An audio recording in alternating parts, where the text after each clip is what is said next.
오늘 저하고 함께 하실 시간은 대학교 공부하신다고 생각하시면 됩니다. 공부하신다 생각하시면 돼요. 공부하는 거예요.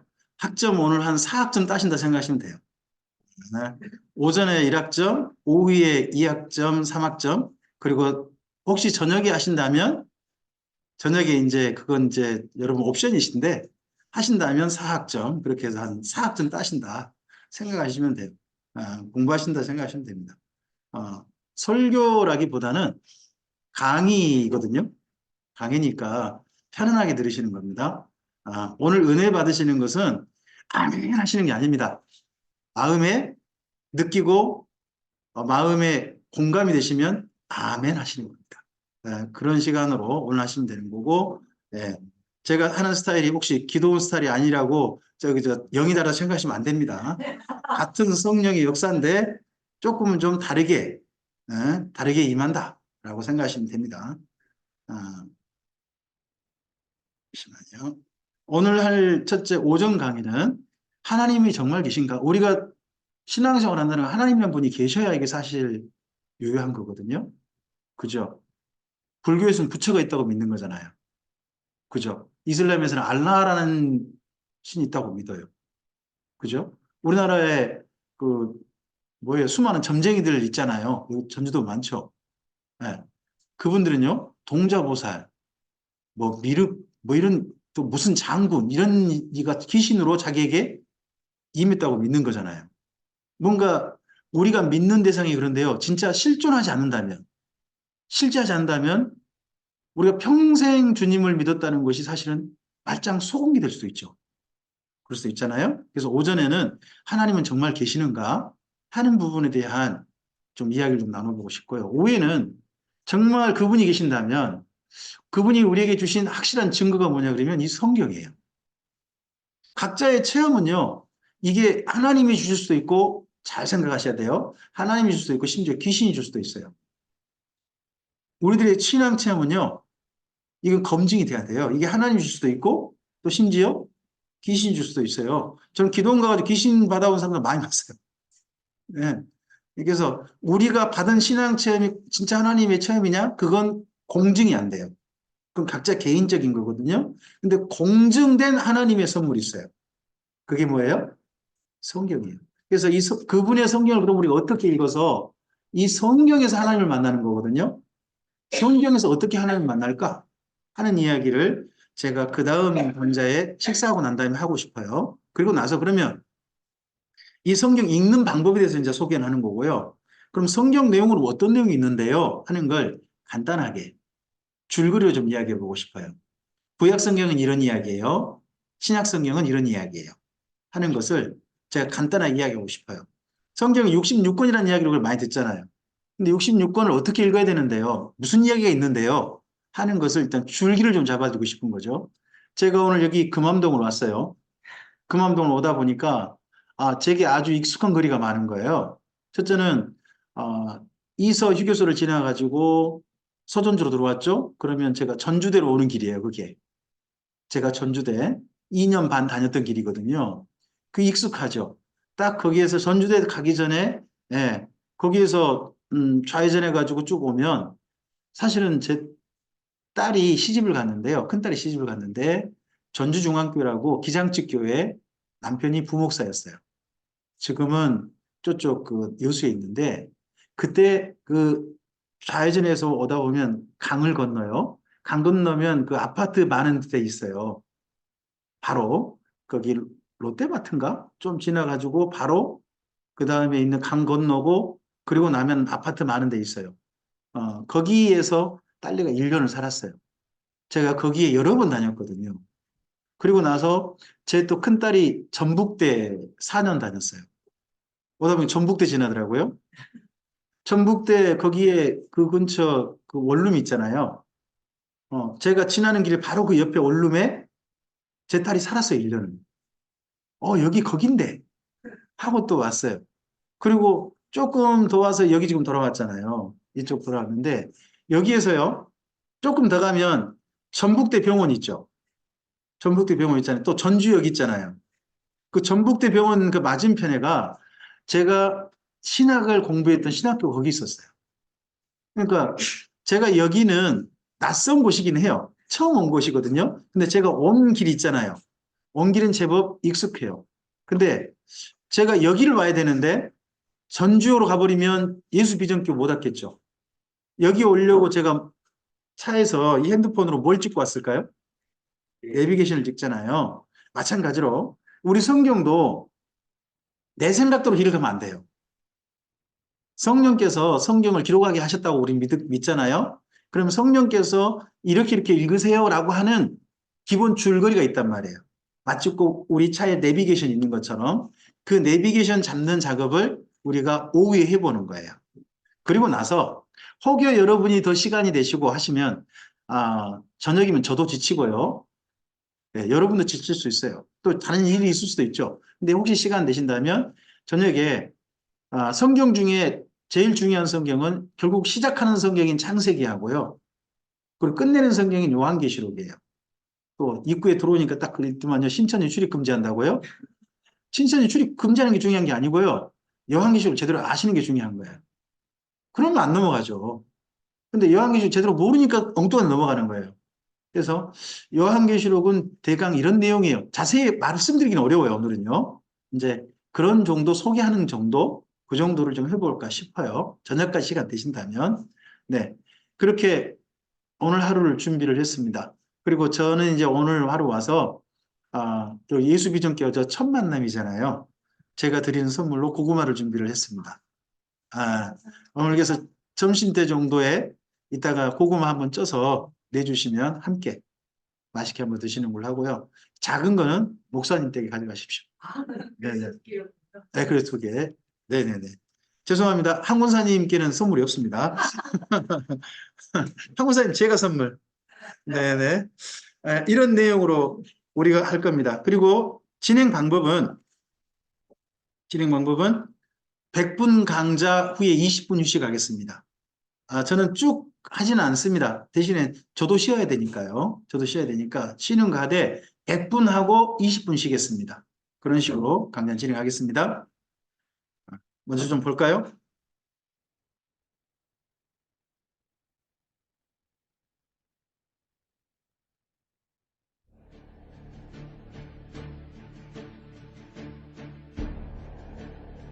소리가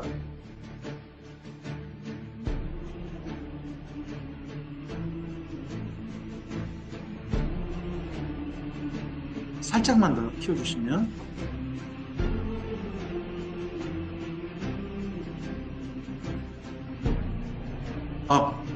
맞춰야 되겠습니다. 효과음이니까 그냥 들으시고 글자를 잘 읽으시면 돼요.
시간, 우리가 만남의 이 시간이 중요한 선택의 자리에 하나님 주신 기회에 그냥 선택을 할 수 있는 그런 시간이었으면 좋겠습니다.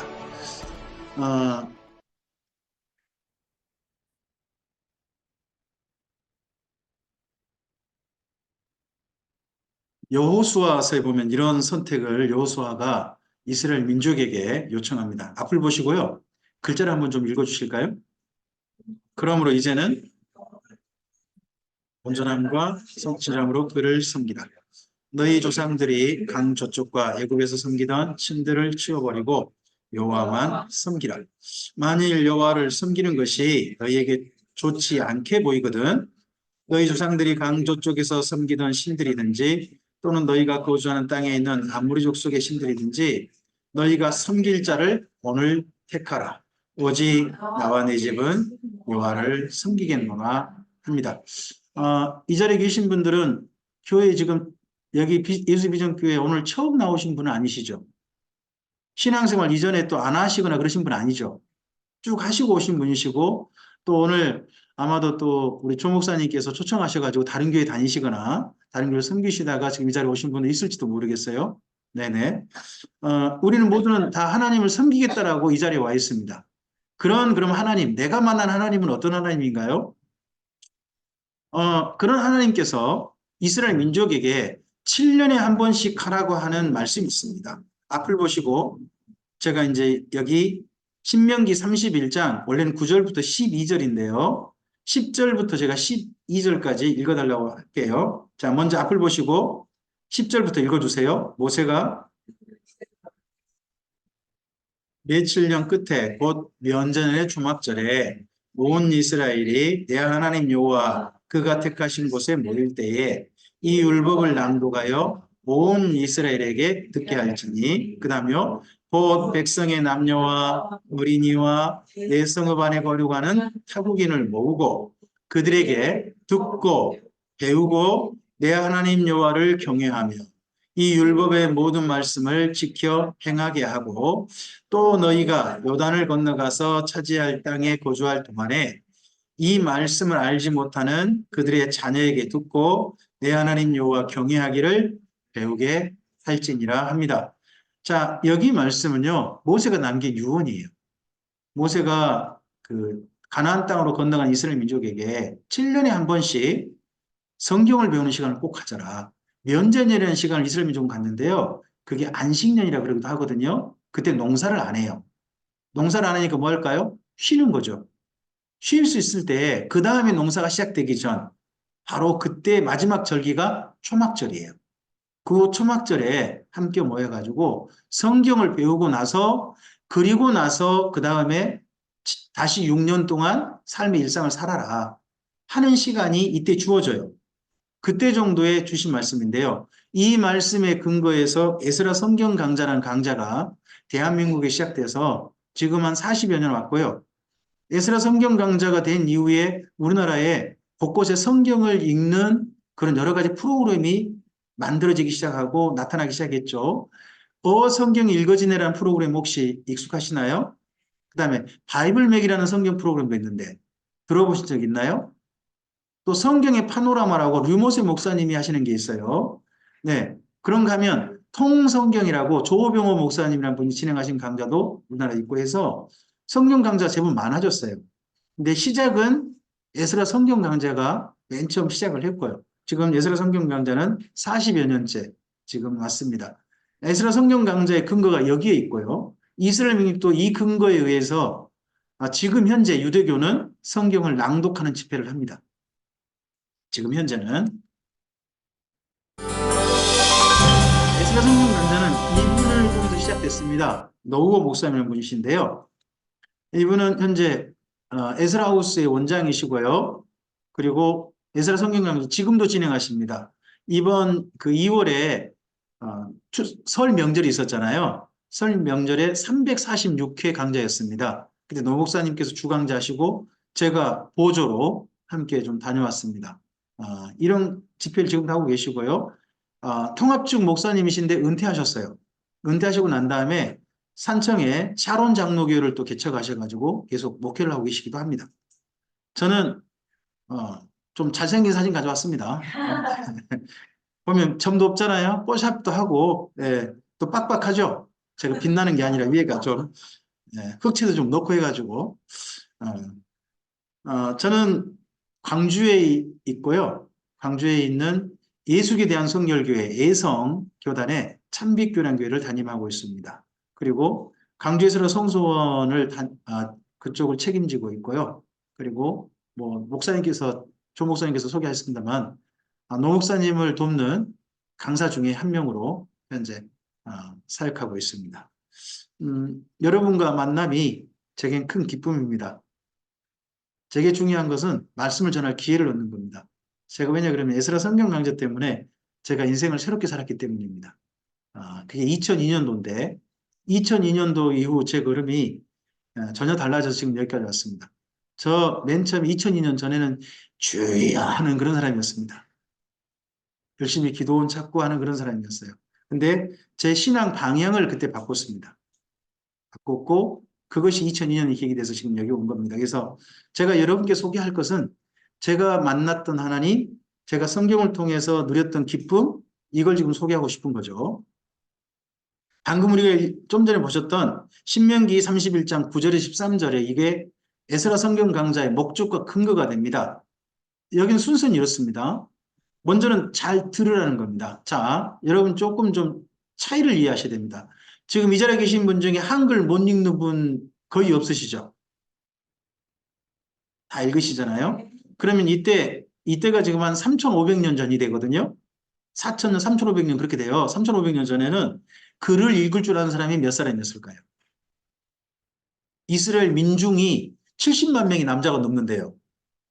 70만 명이 넘는 그 사람들 가운데 글을 읽을 줄 아는 사람은 몇 명이나 될까요? 보통 이렇게 봐요. 상위 1%로 봐요. 글을 못 읽어요. 글은 극히 일부 권력층의 전유물이었어요. 그럼 나머지 분들은요? 들어야 돼요. 다른 방법이 없어요. 들어야 돼요. 그래서 글은요, 모세가 써가지고 누구한테만 남기느냐? 이스라엘 민족에게 남기지 않아요. 장로들에게 남겨요. 글을 알고서 일부였다는 거죠. 나머지 그럼 민족은 어떻게 해야 돼요? 잘 들어야 되죠. 그러다 보니까 나온 신약의 유명한 말씀이 있어요. 그게 믿음은 들음에서 난단 말이 그래서 나온 거예요. 그런 거지. 목사님 설교 잘 들은 말은 원래 아니에요. 제가 그 말씀을 늘 가지고 제 이야기 잘 들으시오. 제가 이랬는데 사실은 그 이야기가 아니에요. 성경 말씀을 그때는 어떻게 할 수밖에 없어요? 그냥 들을 수밖에 없어요. 그러니까 그 당시 사람들이 특별한 능력이 있었대요. 그게 뭐냐면 암송이 돼요. 암송을 정말 잘했대요. 성경 한 권 성경 뭐 39권 전체가 암송되기도 했다니까 대단한 사람들이잖아요. 네네. 근데 지금 우리는 한 권이 문제가 아니라 한 장, 또 한 절도 하다 보면 어떻게 좀 헷갈리고 막 그런 게 좀 있잖아요. 우리는 왜 그럴까요? 네, 볼 수 있으니까 그런 거예요. 혹시 여러분 그 핸드폰에 쓰시잖아요. 그 어떤 분들 그 연락하실 때 숫자 눌러서 하세요? 이름을 불러서 쓰세요? 요즘은 이름 부르다 보니까요. 뭘 잊어먹냐 그러면 옛날에 숫자 있잖아요. 기억나세요? 이름만 생각나고 다 그렇게 되잖아요. 지금은요, 잘 들어서 믿음이 생긴다기보다는 우리 이제 다른 방법으로 성경을 대해야 돼요. 물론 이제 요즘 낭독한 성경 듣기도 하죠. 저는 그래서 요즘은 믿음은 조금 표현이 달라졌으면 좋겠어요. 믿음은 읽음에서 난다. 잘 읽으셔야 돼, 이제는. 그럼 읽기만 하면 끝이 아니라는 거예요. 거기 보시면 배우라고 해요. 왜요? 성경 내용을 읽기만 하고 듣기만 해가지고 다 알면요, 목사가 필요 없어요. 그냥 교회 공동체만 있으면 되죠. 근데 목사가 왜 필요해요? 가르치기 위해서 필요한 거예요. 성경을 가르치기 위해서 목사가 필요한 거예요. 혹시 교회란 이름 우리나라 한자 아세요? 맞죠? 교회가 어떤 장소라고요? 모여서 가르쳐 주는 거. 그러면 성도는 뭐 하셔야 돼요? 잘 배워야 돼요. 그래서 성도들을 부르는 신학의 표현이 뭔가요? 모인 공동체 성도들을 뭐라고 불러요? 제자라고 불러요. 열두 제자만 제자인 게 아니에요. 뭐 고린도의 제자들이 모여, 수리의 안디옥의 제자들이 모여, 이런 식으로 부르지 거기를 갖다가 뭐 교회가 모여 그렇게 표현은 잘 안 해요. 왜요? 배워야 되니까. 그래서 교회는요, 가르치고 배워야 돼요. 그럼 수단이 뭐죠? 이거죠. 이걸 가르치고 배우는 거예요. 성경은 이걸 배워야 됩니다. 그러면 성경을 배우는 목적이 뭐예요? 성경을 잘 읽고 잘 듣고 잘 배워서 뭐 하려고 해요? 제일 중요한 게 바로 이거 기억하셔야 돼요. 경외하기 위함이에요. 어떤 분은 성경 말씀을 듣고 지키기 위해 산다. 물론 그래요. 과정이 있어요. 지키는 거 있어요. 하지만 지키는 것은 그 다음 과정이고 원래는 성경 말씀을 듣고 배워서 하나님을 사랑하기 위함이에요. 뭐 교회 예배 열심히 드리시죠. 예, 열심히 드리시고 하시는데 그 모든 것들에 내게 있을 반응은 하나님을 사랑함이어야 되지. 다른 지켜라. 아니요. 사랑하지 않고도 지킬 수 있어요. 혹시요. 성경 말씀을 하나님을 사랑하지 않고도 열심히 지켰던 사람들이 있다면 떠오르는 사람 있으세요? 바리새인들이라는 사람이에요. 그들은 왜 열심히 그럼 지켰죠?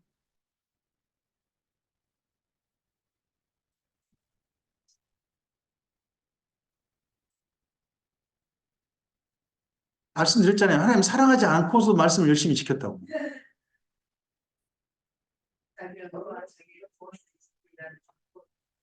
그러니까 뭐예요? 내 이익이에요. 내게 뭔가 좋은 거예요. 신앙생활 왜 하세요? 하나님 영광을 위해서 하나님이 좋아서. 그러셔야 되죠?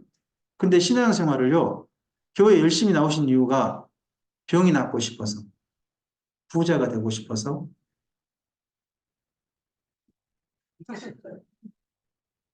자꾸 이런 쪽으로 치우치면 그게 바리새인이에요.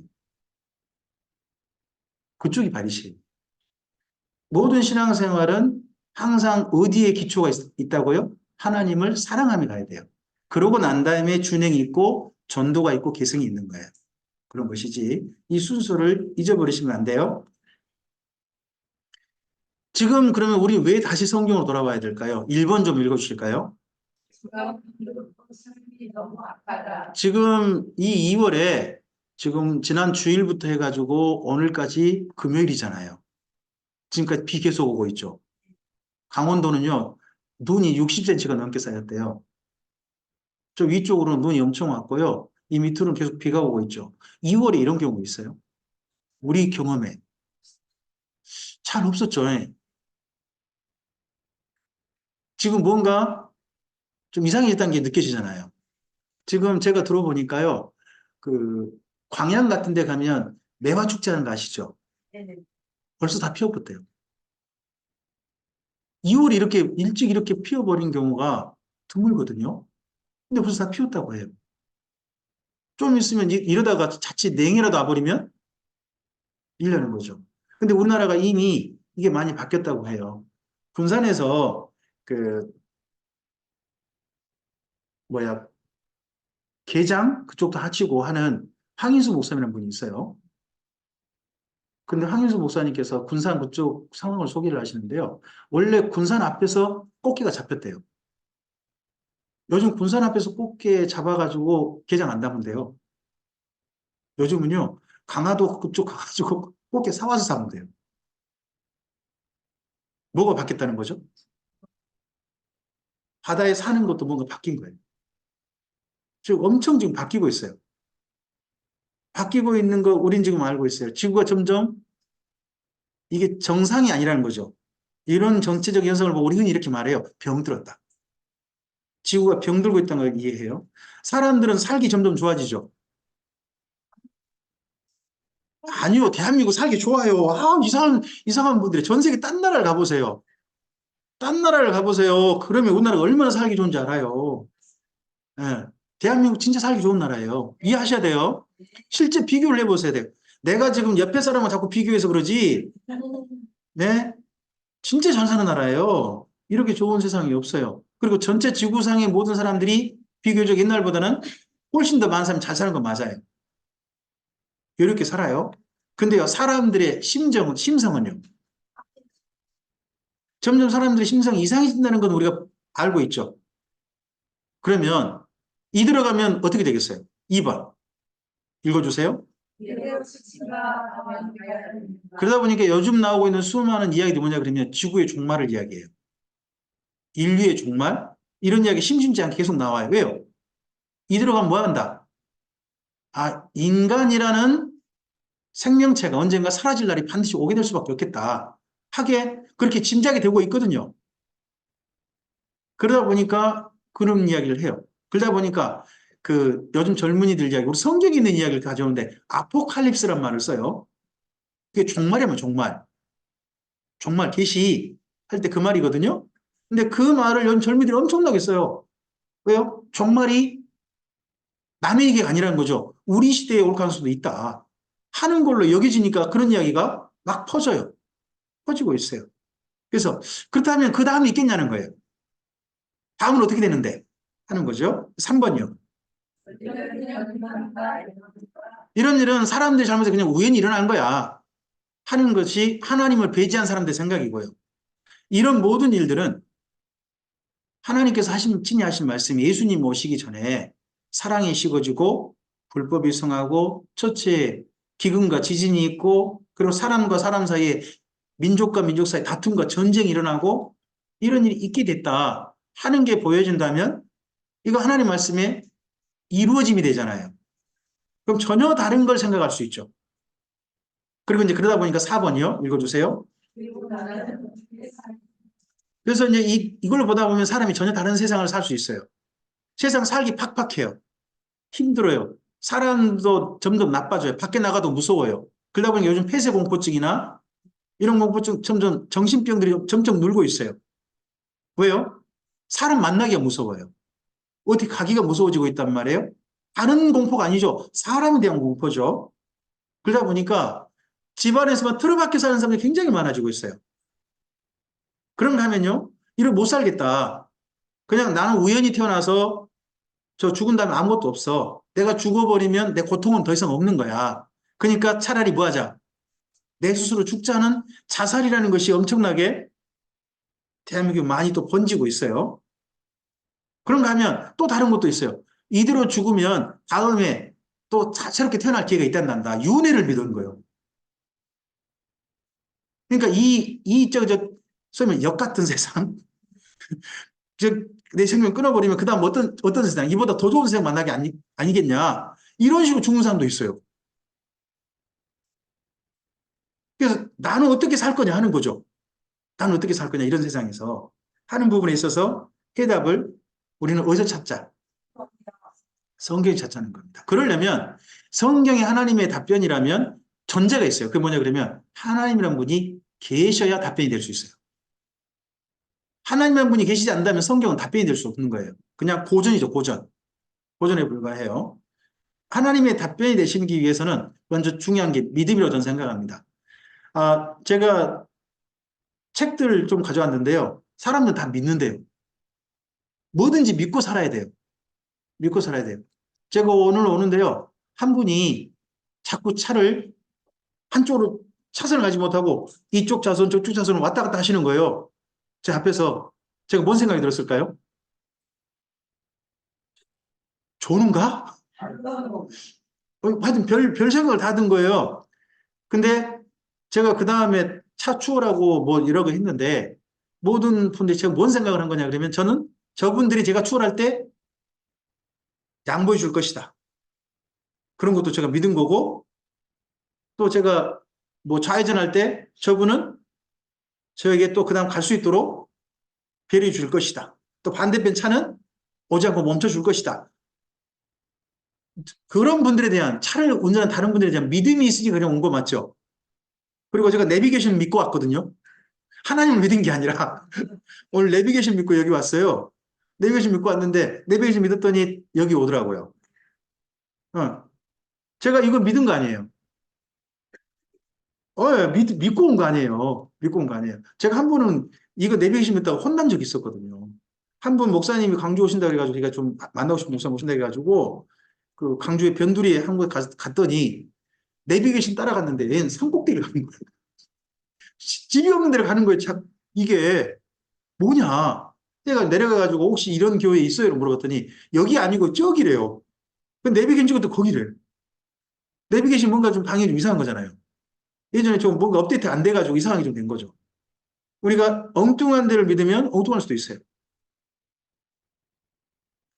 성경뿐만 아니라요. 우리나라 사람들은 다양한 믿음이 있어요. 한자를 찾아보니까요. 한자 이보다 더 있을 거예요. 제가 한 9개 찾은 거예요. 자, 오신이 있대, 오신. 오신이 뭐예요? 잘못 믿은 거예요. 거짓을 믿은 거예요. 거짓을 믿은 거. 그게 오신이에요. 과신은 뭐예요? 그죠? 지나치게 믿은 거예요. 지나치게 믿었어요. 맹신은요? 아니요. 묻지도 따지지 않고 믿는 거예요. 눈 감고 믿는 거예요. 그냥 보지도 않고 그냥 믿어버리는 거예요. 그게 맹신. 우리 신앙생활 어떻게 해야 돼요? 묻지도 따지지 않고 아멘하고 하셔야 되는 거 아니에요? 갑자기 좀 믿음의 해이를 좀 주나? 불신은 뭐예요? 안 믿어지는 거예요. 모든 사람이 안 믿어지는 거예요. 이 사람은요? 이 사람은 원래 좋은 사람이 아닐 수 있어요. 자기 스스로가 안 좋은 사람이다 보니까 누군가를 아무도 못 믿어요. 성경에 혹시 그런 사람인데 혹시 아세요? 다른 사람 못 믿은 사람. 자기가 원래 안 좋아가지고. 그 사람이 야곱이에요.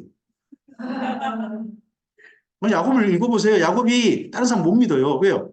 자기가 평생 속이고 살았거든요. 그러다 보니 그런 거예요. 네. 우리들도 그럴 수 있어요. 자, 그 다음에 반신은 뭐예요? 그렇죠? 우리 그저 이제 그런 말 하죠. 이쪽에 있다가 저쪽에 다리 한쪽씩 걸친 사람이 있다. 반만 믿는 사람. 그거 있잖아요. 네. 그 다음에 미신은 뭐예요? 미신은 미혹되는 걸 믿는 거예요. 미혹되는 거. 좋아 보여요. 근데 사실 좋은 게 아니야. 그걸 믿는 거예요. 그래서 미신이라는 말이 보통은 그 점쟁이 믿고 이런 걸 쓰죠. 거기 가면 좋아 보일까요? 안 좋아 보일까요? 그럴듯해 보인다니까요. 그럴듯해 보여. 옛날 토정비결 안 봤어요? 토정비결. 본 적 없어요? 아, 역시 순수하게 어려서부터 신앙생활 하신 분들은 그러지. 저같이 저 하면 그렇게 믿을 수 있어요. 저는요, 저 어릴 때 그 제삿날 있잖아요. 저한테 꼭 하라고 한 게 있어요. 맹주야, 나가서 빨래줄 좀 거더라. 빨래줄. 오시는데 걸린다고.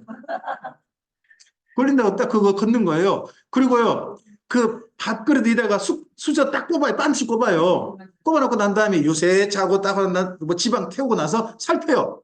이 숟가락이 기울었는가 안 기울었는가. 딱 기울었으면 뭘 봐요? 근데 아, 드시고 가셨다. 그리고 나서 음복. 그렇게 해주면 조상님이 우리에게 잘해준다. 그리고 조상님 몇 자리가 좋으면 우리한테 뭐 해준다. 그게 미신이잖아요. 근데 그게 그럴듯하잖아. 그렇지 않나요? 그게 미신이에요. 믿지 말아야 되는데 그럴듯해서 믿고 있는 거. 그게 미신인 거죠. 확신은 뭐예요? 아, 확실하게 믿는 거예요. 근데 잘못된 걸 확실하게 믿을 수도 있어요. 확신이 좋은 건 아니에요. 올바른 걸 확실하게 믿으면 좋은 건데 잘못된 걸 확실하게 믿으면요. 그죠. 제가 저 중학교 때요. 제 고모님이 춘천에 사셨거든요. 제 아버지의 유일한 그 동생이셨어요. 근데 춘천에 이제 결혼하셔가지고 같이 사셨는데 그때가 5.18 지나서 제가 중학교 2학년 때인가 기억하는데 5.18 지나서 갔어요. 가가지고 거기 근화동이라고 하는 고모 집에서 한 달 살다 왔어요. 살다 왔는데 고모님하고 그 근처 분들이 함께 모여가지고요. 모여서 서로 이런저런 이야기 하는 거예요. 근데 뭐라고 하냐 그러면 광주에 대한 이야기를 하시는데 광주에는 간첩이 3명 중 2명은 간첩이래. 이건 이야기를 확신을 가지고 이야기하시더라니까요.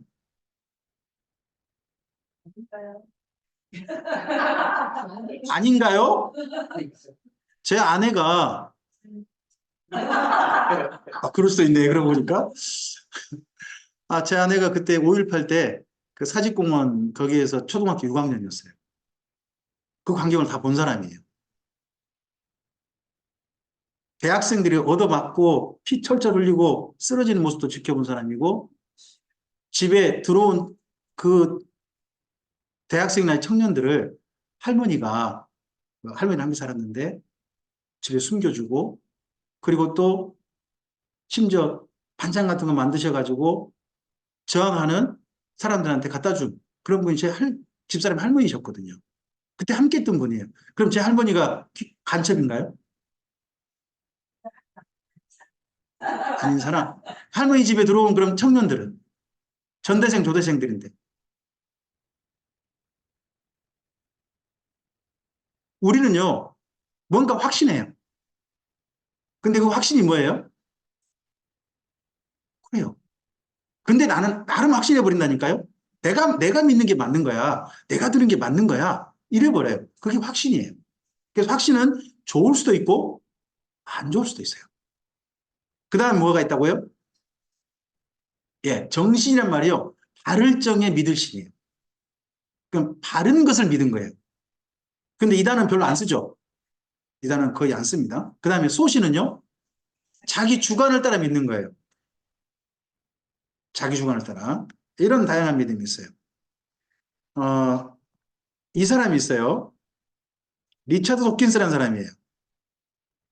이 사람의 책은요. 우리나라에요. 꼭 읽어야 될 책으로 소개되고 있어요. 만들어진 신, 이기적 유전자.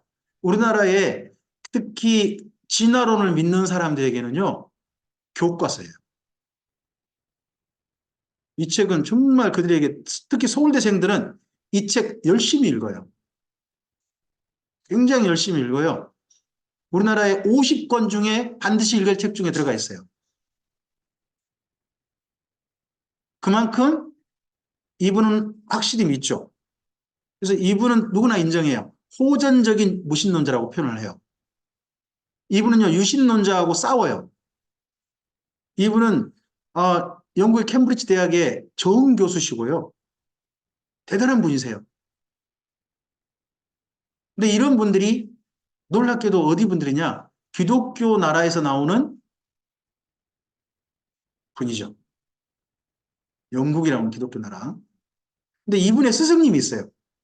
리차드 호킨스라는 이런 강력한 무신론자를 길러낸 분. 그분이 이분인데요. 이분은 말합니다.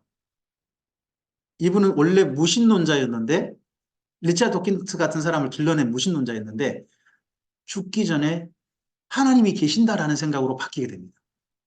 이분은. 그래서 이분이 마지막 죽기 전에 남긴 책이 자기 제자의 글을 반박하는 책입니다. 혹시 밑에 여기 글자 보이세요? 감히 만들어진 신이라니. 만들어진 신 누가 썼다고요? 좀 전 리차드 도킨스. 그가 썼단 말이에요. 자기 제자의 글을 반박했어요. 죽기 전에. 원래 제자를 무신론자 되게 만든 사람이 이분이거든요. 근데 이분이 죽기 전에 생각이 바뀐 거예요. 생각이 바뀌어가지고 이 책을 썼어요. 뿐만 아니라 부활 논쟁이라는 책도 쓴 분인데 이분이 앤토니 풀류라는 분입니다. 똑같이 영국에서 유명한 대학에 좋은 교수이셨던 분들입니다. 한 분은 무신론자였다가 유신론자, 신은 계신다 라는 생각을 가지고 생애를 마감한 분, 앤토니 풀류라는 분이 있고 지금도 이분에 의해 길러져 가지고 지금도 신은 없어. 열심히 신이 있다고 하는 사람들을 무시하고 열심히 공격하는 사람으로 지금도 살고 있는 사람이 리차드 도킨스라는 사람이 있는 거죠. 우리는 각각 각자의 믿음을 따라 세상을 살고 있는 거죠.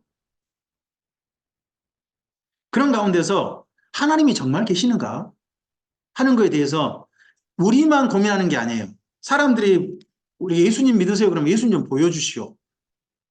하나님 믿으라 그러면 하나님이 계시긴 한 거요. 다양한 말을 하잖아요. 구원 받으세요 하면 구원 말고 10원을 주시오. 뭐 이런 말도 막 해버리고 막 그러잖아요. 근데 그동안 역사 속에서 하나님이 정말 계신가를 가지고 고민한 사람들이 참 많았어요. 그래서 그들 나름대로 성경에도 있고 그들 나름의 하나님이 정말 계신다는 7가지 근거를 좀 내세요. 첫째, 1번 읽어주세요. 이 모든 것들은 그냥 있는 게 아니라 서로 질서 있고 조화가 있더라는 거예요. 그럼 이 질서와 조화를 부여한 누군가가 있을 거라는 거죠. 두 번째, 이분 뭐라고요? 이장이 될 수가 있다. 예, 이 건물 그냥 지어진 게 아니고 누군가 설계한 거예요. 설계를 따라 건축된 거죠. 그죠? 다른 설계도가 반드시 있단 말이에요. 우리 몸에도 설계도 있는 거 아세요? 그 뭐죠? 유전자 예, 그거 뭐 DNA라고 그러죠? DNA라는 것이 우리 몸의 설계도잖아요. 설계도가 있죠. 제 설계도에 따라서 저는 빛나고 있어요. 아, 저희 저 외가 쪽에서는요, 외할아버지, 제 외삼촌들께서 다 진짜 빛나세요. 빛나시다가 돌아가셨고요. 두 분은 아직도 빛나고 계세요. 세상을 빛내고 계시죠. 근데 저희 김씨 그쪽 문중은요, 빛나는 분이 없어요. 저는 그래서 둘 중 하나였거든요. 빛나거나 빛나지 않거나 했는데 저는 빛나는 쪽으로 제 몸의 설계도가 온 거죠. 저는 스트레스 받아서 이게 된 게 아니에요. 저는 유전자에 따라 된 거죠. 저는 더 빛날 거예요, 앞으로. 그게 우리 애가 쪽 그 설계도니까. 다른 거죠. 요즘 우리는 각자가 그 설계도가 있어요. 우리 몸에. 이 설계도를 맨 처음 주신 분이 누구냐는 거죠. 설계도. 그냥 지 혼자 설계도를 만든 거냐? 아니면 누군가가 이 생명체들마다 설계도를 부여하신다는 거죠. 그 다음에 세 번째요. 사람에게 양심과 윤리가 있다는 거. 사람에게만 양심이라는 게 있고 윤리가 있다는 거죠. 그래서 성경에서는요, 양심이라는 걸 굉장히 많이 이야기합니다. 양심이라는 것을. 예수 믿는다 그러면서 양심 없다 그러면요, 그 사람은 예수 안 믿은 거예요. 양심이 달라지는 게 예수 믿는 사람의 대표적인 특징입니다. 그 다음에 네 번째요. 그냥 사는 게 아니라 아름다움과 영혼을 사모하다라는 거예요. 사람에겐 그게 있어요. 왜요? 혹시 창세기 1장에서 하나님께서 자주 하셨던 말씀 기억나세요? 일을 마치시고 난 다음에 꼭 하신 말씀. 보시기에 좋았더라. 보시기에 좋았더라 그러잖아요. 근데 그러한 모든 걸 보고 보기에 좋다, 나쁘다. 그리고 이건 옳다, 그르다. 이건 정말 좋다. 이건 정말 안 좋다. 이런 마음을 누구도 가지고 있어요? 사람이 가지고 있더라는 거예요. 사람. 왜요? 하나님이 사람들에게 하나님의 형상을 부여하셔서 그런다는 거죠. 그래서 아름다움과 영혼을 사모한다. 이것이 또한 하나님이 정말 계신가라는 증명이 될 수 있고요. 그 다음에 다섯 번째요. 이 땅에 있는 모든 만물은 그냥 있는 게 없더라는 거죠. 다 존재 이유가 다 있더라는 거예요. 그 다음에요. 여섯 번째, 누구를 보면요. 사람을 보면 신이 계신가를 알 수 있다는 거예요. 그리고 일곱 번째요. 만물에는 근원과 시작이 있다는 거예요. 우리가 자꾸 올라가죠. 당신은 누구를 태어났어? 아버지. 아버지, 어머니. 그럼 아버지 누구를 태어났어? 할아버지. 그럼 위로 가면 누가 나와요? 가 나와야 되는데 아메바가 나온다든지 원숭이가 나온다든지 그럴 수도 있잖아요. 사람은 그렇게 생각할 수도 있잖아요. 그죠? 근데 근원이 있다는 근원. 그러면 그 아메바는 언제 있어? 누가 태어나게 되는데? 생명이 왜 있게 됐는데? 하는 거에 대해서 달들 말이 많은 거죠. 자, 이 중에서 첫 번째. 만물의 질서와 운동을 보자는 거예요. 만물의 질서 운동. 만물의 질서 운동을 볼 수 있는 가장 대표적인 데가 태양계입니다. 태양계. 우리 몸도 있지만 태양계를 보면 이게 보일 수 있습니다.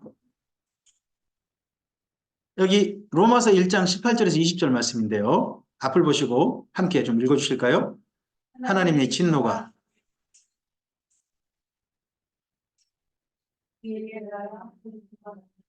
이는 하나님을 알만한 것이 그들 속에 보입니다. 하나님께서 이를 그들에게 뭔가 보여주셨대요. 알만한 것을. 그게 뭘까요? 계속요.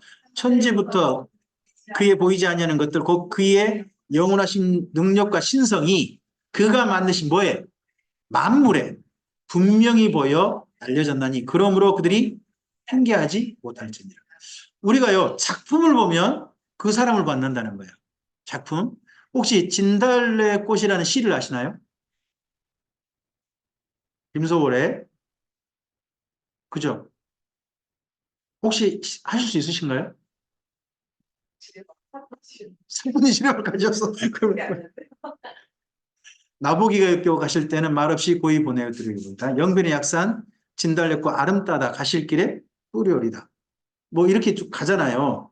그, 그 진달래꽃을 왜 썼는지를 가장 잘 아는 분이 누구예요? 김소월이잖아요. 그러면 그분은 기독인이 아니니까 놔두고 한 분이 기독인이에요. 근데 남긴 유명한 게 이제 서시라는 게 있어요. 혹시 아시죠? 윤동주. 서시는요. 근데 제가 몰랐어요. 서시가요. 윤동주 그분이 낸 시집에 머릿말이래요. 그러니까 시를 따로 써 1, 2, 3, 4 뭐 쓰잖아요. 시 페이지 따로 있잖아요. 그렇지 않고 머릿말이 서시래요. 근데 이 책을 남기고 윤동주 씨는 그 이후에 죽어요. 일제 감옥에서 죽는 거거든요.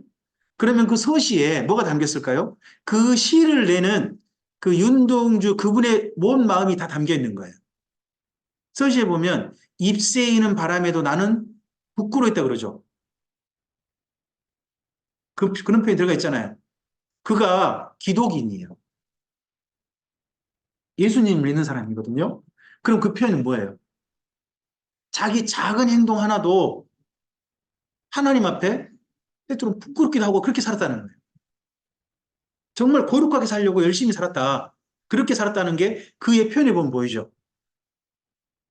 그리고요, 그 시대가 암울하잖아요. 일제 치하 강점기 아니에요. 그럴 때 그가 바라보는 내일이 뭐예요? 오늘도 별이 바람에 스치운다로 마지막 하죠. 바람이 스치운다. 이 바람이라는 단어가요, 원래 성경에 성령님이에요. 루아흐라는 말이 바람이거든요. 혹시 창세기 1장 2절 말씀 기억나세요? 땅이 온도나고 공허하며 흑암의 깊음에 있는데 하나님의 영은 수면에 운행하신다 그러죠. 거기에 하나님의 영이 성령님이거든요. 바람이에요. 바람이 그 혼돈하고 흑암의 깊음에 있고 질서가 없는 그 별을요 품고 있대요. 운행한단 말이고 품고 있다는 말이거든요. 별이 바람에 스치운다. 그 별이 우리 한민족, 윤동주 신이 사랑하는 자기의 조국, 이 한민족을 하나님께서 별이 바람에 스치운다. 반드시 이 무질서한 날이 언젠가 하는 그의 소원과 애국심이 그 안에 담겨 있는 거죠. 그러니까 윤동주 시인의 서시를 보면 그 윤동주 시인이 보이잖아요. 작품을 보면 그런 것처럼 우리도 이 땅 가운데 뭔가 작품을 보면 그 사람을 볼 수 있어요.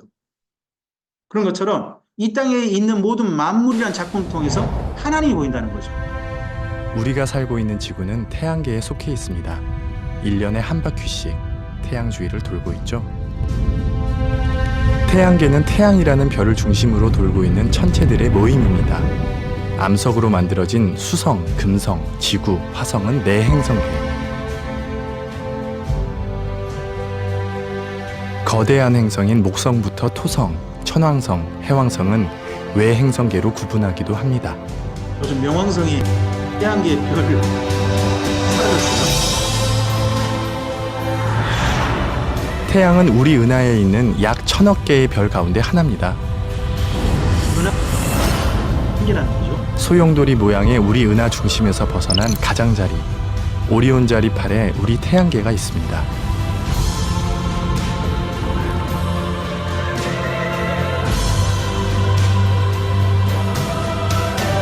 밤하늘을 가로지르는 별무리, 은하수입니다. 은하수는 남반구에서 더 잘 보이는데요. 남반구가 우리 은하 중심을 향하고 있기 때문입니다. 그래서 뉴질랜드나 호주 남반구에서 별자리를 찾으려면 별이 잘 보이네요. 남십자성을 기준으로 삼아야 합니다.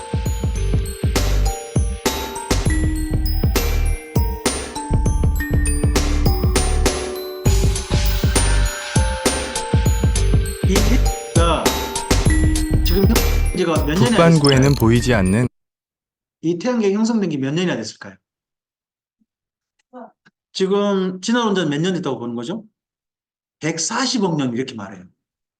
140억 년. 근데 지금 우리 성경상으로 놓고 보면 만 년이 안 될 수도 있어요. 만 년이 안 될 수도 있어요. 근데 중요한 건 뭐예요? 이 태양계라고 하는 이 별들의 질서 있잖아요. 이게 적어도 6천 년 이상 그대로 유지된 건 분명해요.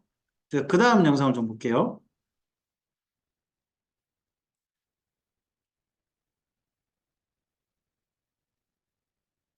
한번 쫙 거대 밖에서부터 해가지고 이 안에까지 오는 걸 함께 좀 볼게요.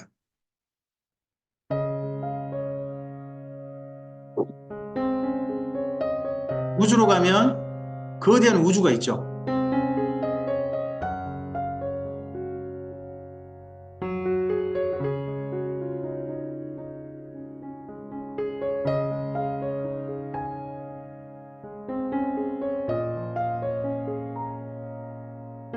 여기가 미국이고요. 이 캘리포니아 그쪽 정도 같은데 지구가 있고 달이 있고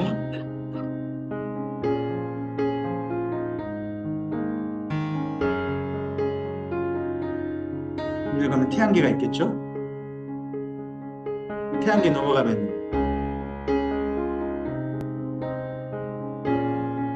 우리 은하로 가겠죠. 우리 은하 안에 별이 몇 개가 있다고요? 1000억 개가 넘어요. 그 중에서 지구라는 별이 있는 거예요. 그 안에 이렇게 수많은 사람들이 각자의 생명을 가지고 살고 있는 거죠. 그리고 이런 은하계가 또한 우주에는 또 1000억 개 정도가 있대요. 이런 은하계가. 그럼 하나님이 창조한 우주는 하늘과 땅은 얼마나 큰 거예요?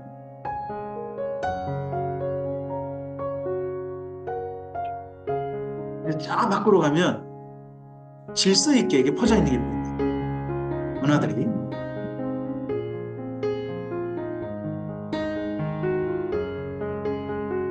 이번엔 사람 안으로 들어가 볼까요? 밖에만 질서가 있나요? 사람 안에도 어마어마한 질서가 담겨 있죠.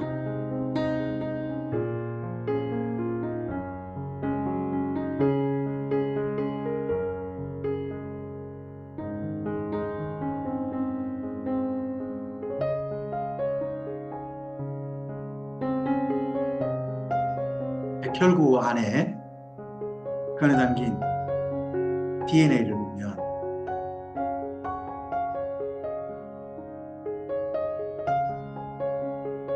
DNA 구성되어 있고 또 DNA는 더 들어가면 분자, 원자, 그러냐 중성자 이런 걸로 쪼개지죠. 근데 이게 전체가 모여서 우리는 사람을 이루고 있는 거죠. 이게 질서 있게 그냥 흩어져 있는 그냥 존재하는 게 아니라 전체 질서 있고 조화 있게 이 모든 게 존재하고 있죠. 이렇게 우리 안에도 세심하게 질서를 부여하시고 우주에도 세심하게 질서를 부여하신 분이 있느냐 아니면 이게 우연하게 이렇게 질서가 부여된 거냐 하는 거죠. 그리고 새롭게 발견됐어요. 예전에 태양은 항성이라고 불렀거든요. 항성이 뭐냐 그러면요 항상 그 자리에 있는단 말이에요. 그 자리가 그 행성은 말이요 온다 단일행 그리고 행성 주위로 위성 이랬는데 놀라운 걸 발견했어요. 태양이 움직이고 있더래요. 태양이 그것도 어떻게 움직이느냐 초에 210km에서 240km 정도를 1초에 움직인대요. 전주에서 210km 정도 가면 어떻게 돼요? 광주까지 100km밖에 안 돼요. 그럼 어디 가야 되냐면 목포 있죠. 여기서 목포까지를 1초에 가는 거예요. 가는 게 누구? 태양이에요. 그럼 그런 속도로 빨리 달리는 태양을 누가 따라가고 있어요? 수금지와 목토 천해명. 이 별들이 흩어지지 않고 그대로 따라가는 거죠. 근데 지구는 그냥 따라가기만 한 게 아니죠. 또 하루에 한 번씩 몸을 돌려. 그렇죠? 그럼 또 지구를 또 달은요 3일에 한 번 돌아요. 이게 6,000년 넘게 이 질서가 그대로 유지되고 있어요. 더더구나 태양으로 지구가 1m만 가까이 가면 그리고 1m만 뒤로 가면요 지구가 딱 이 정도 선이 있기에 지구의 생명체들이 살 수 있는 조건이 지금 형성되고 있거든요. 이 시간이 어마어마한 시간이 현재 그대로 질서가 부여되고 있다. 이게 우연히 부여된 거냐 아니면 누군가가 질서를 부여하신 것이냐. 각자의 믿음인데 저는 이런 것들을 보면서 수많은 그 학자들이 하나님을 믿게 된다는 이야기를 이걸 보니까 도저히 이게 빅뱅이 펑 터져가지고 된 게 아니다. 이건 부여하신 분이 일수다 질서를 하고 믿는다는 거죠, 말이. 근데 또 태양이요 가만히 반드시 가는 게 또 아니래요. 이 라텍스라고 하는 건데요, 볼까요? 태양이 우리 은하계를 돌 때 보면 빤히 도는 게 아니라 라텍스라고 해가지고 곡선으로 움직이고 있고 이것도.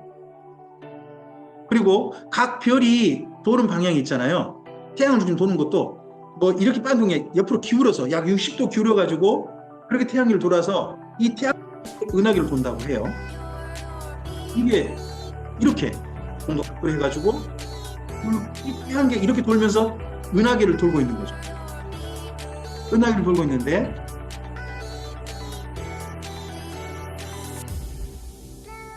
별마다 기울기가 또 달라요. 기울기가 살짝 또 달라요.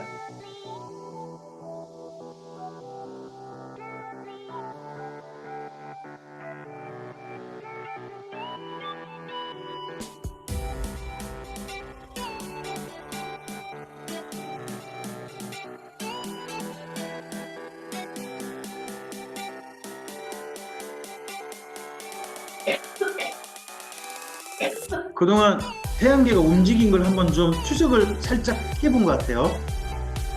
이렇게 움직이다 추정이 된 거죠. 그게 이거예요, 지금.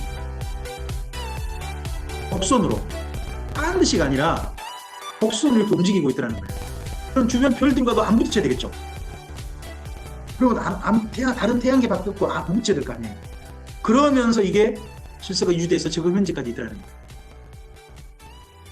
이 모든 게 지구의 생명들이 살 수 있도록 하시는 하나님 부여하신 질서라면 우리는 진짜 어마어마한 오늘 하루 생명이 하나님 부여하신 어마어마한 은혜 속에 살고 있는 거죠. 그리고 밖에뿐만 아니라 우리 안으로 와보니까 모든 생명에 뭐가 있더라? 디자인이 있더라는 거예요. 이게 동물이고요. 이게 식물인데 혹시 동물하고 식물이 비슷해 보이지 않아요?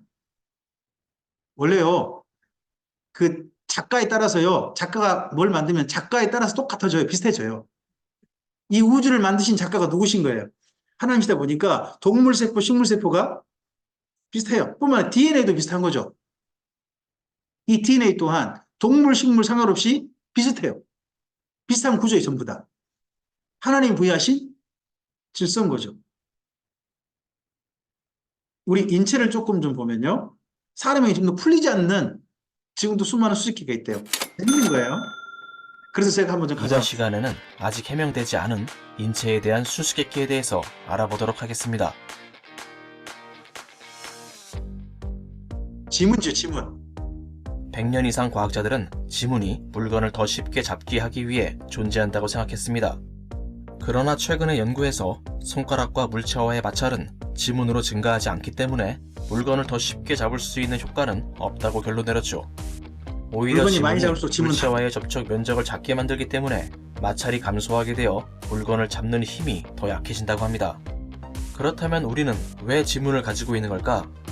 여기에는 손가락을 보호하기 위해 감도를 높여주는 역할 등 다양한 가설이 제기되고 있지만 아직 정확히 밝혀지지는 않았습니다. 지문이 왜 생겼는가를 논문으로 쓰시기 바랍니다. 국제적 논문 될 수 있습니다. 전 세계 인구의 10%는 왼손잡이입니다. 도대체 왜 왼손잡이는 오른손잡이보다 보세요. 이렇게 압도적으로 10분의 1이세요. 적은 걸까요? 이러한 의문은 아주 오래전부터 인체에 대한 큰 수수께끼로 간주되어 왔습니다. 이에 대한 가장 유력한 설은 좌우 뇌의 역할 분담 때문이라는 설인데요. 왼쪽 뇌는 오른쪽 몸을, 오른쪽 뇌는 왼쪽 몸을 컨트롤하고 있기 때문에 어느 쪽 뇌가 우위에 있느냐에 따라 결과가 달라진다는 것이죠. 양쪽 뇌 중 언어를 담당하고 있는 뇌가 더 우위에 있다고 할 수 있으며 이를 우세 반구라고 합니다. 오른손잡이가 더 많은 것은 사람들의 언어를 담당하는 영역이 대부분 좌뇌에 있기 때문이죠. 하지만 오른손잡이도 언어 영역이 우뇌에 있는 경우가 있고 또 왼손잡이도 언어 영역이 좌뇌에 있는 경우가 있어서 이 가설만으로는 정확히 설명하기 어렵습니다. 왼손잡이는 왜 생겼는가를 또 논문을 써보시기 바랍니다. 네. 하품. 우리는 어머니의 뱃속에 있을 때부터 하품을 하고 있었습니다. 그동안 하품은 더 많은 산소를 폐로 끌어와 피로를 완화해주는 역할을 하는 것으로 간주되어 왔는데요. 하지만 최근의 연구에서 다른 이유가 있을지도 모른다고 제안되었습니다. 최근의 가설에 따르면 하품은 뇌를 냉각시키는 효과가 있다는 것입니다. 우리의 뇌는 가장 효율적으로 일하기 위한 최적의 온도를 자동으로 조절하며 또 온도가 너무 올라가지 않도록 방지해주기도 하죠.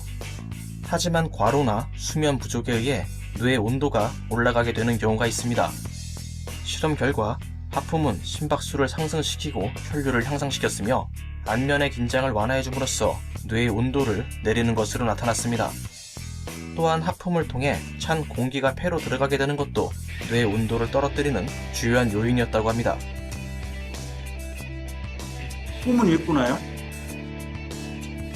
사람은 하루의 3분의 1을 잠을 자는 데 쓰고 구명되지 있는데요. 않는 이때 다양한 게 경험하게 되는 있죠. 꿈은 아직까지 우리 인체로 규명되지 정말 못한 점이 신기 많이 속에 있습니다. 여전히 있습니다. 꿈은 얕은 의심 잠을 분만 잘 때, 아시겠죠? 즉 렘 수면 때 주로 일어나게 되는 현상. 지금 이 지구상에는 수많은 작품들이 있죠. 뭐 개선문이라는 곳, 그리고 파리 에펠탑이라는 곳, 베네치아라든지. 여기 또 위에는 로마네요. 진짜 아름답죠. 진짜 멋지지 않습니까? 근데 이것들 그냥 있는 거 아니죠. 지은이가 있죠. 히브리서 3장 4절 말씀 한번 찾아보시겠습니까? 히브리서 3장 4절 말씀 찾아보십시오.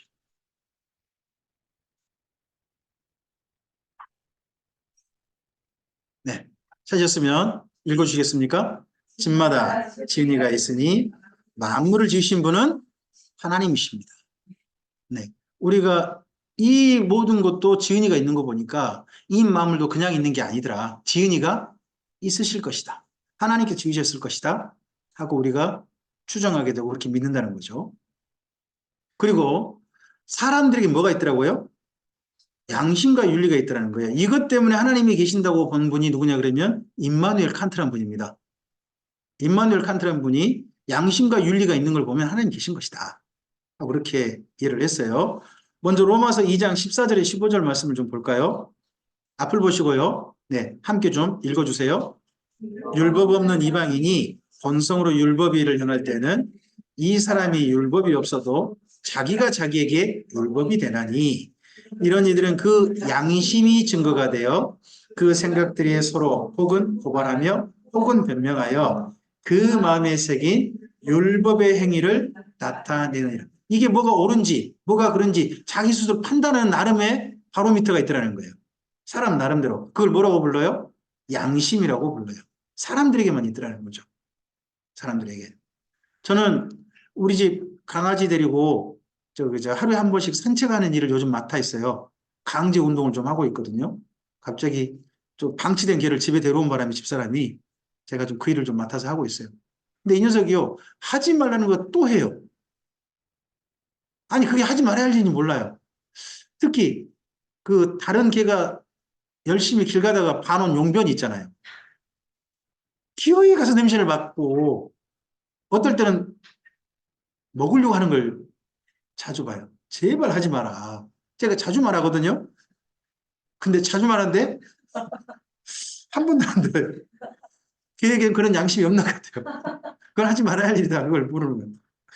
하여튼 양심이라는 게 사람들에게 있어가지고요. 해야 할 일과 하지 말아야 할 일이 있다는 거죠. 우리는 양심에 하인 맞았다는 사람들을 성경에 소개되고 있죠. 진짜 알아야 할 거, 진짜 확실하게 보여야 할 걸 보지 않는 사람도 있어요. 여러분, 특히 양심에 화인 맞아야 열심히 할 수 있는 사람이 저는 대한민국에 존재한다고 봐요. 저는 대표적인 분들이 정치인이라고 생각합니다. 그분들은 일단 얼굴이 뻔뻔하고 봐야 돼요. 정치인의 3단 논법 아십니까? 저는 절대 그런 적 없습니다. 그 다음 논법은요.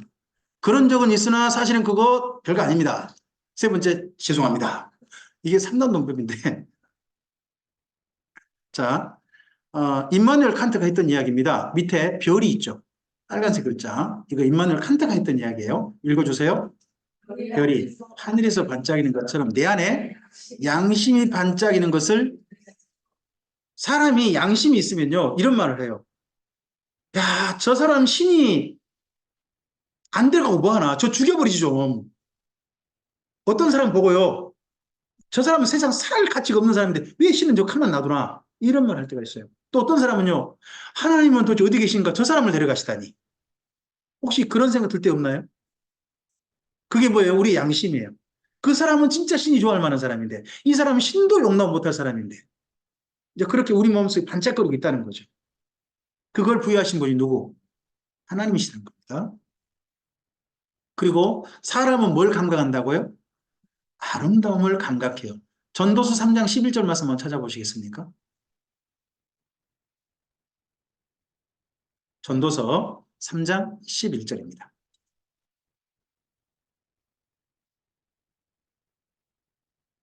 네.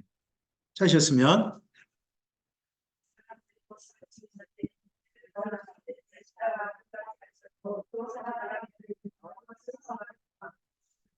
그러니까 때를 따라 아름다움을 사람들에게 느끼게 하셨고요. 뿐만 아니라 인간이 하나가 더 있더라는 거죠. 영혼을 사모해요. 영혼을 사모하다 보니까 자꾸 안티에이징 이런 말이 나오나 봐요. 제가 화장품 소개를 너무 많이 받나요? 안티에이징 참 해가지고 피부를 다시 돌리고 뭐 하여튼 이런 쪽 엄청나게 이야기하죠. 왜요? 아름다움 강화하는 거죠. 근데 어쨌든 꼭 그런 쪽 아름다움만 있는 건 아닌 것 같은데 지금 앞에 소개되고 있는 자연 풍경인데요. 전 세계에 진짜 아름다운 곳 정말 많더라고요. 대한민국만 아니라 아름다운 곳 진짜 많습니다. 제가 한 곳 영상을 좀 가졌습니다. 제가 즐겨보는 전 세계 영상 가운데 여기는 전 세계 국립공원, 내셔널 파크를 가졌습니다. 거기에 있는 것들입니다. 여긴 그랜드 캐년.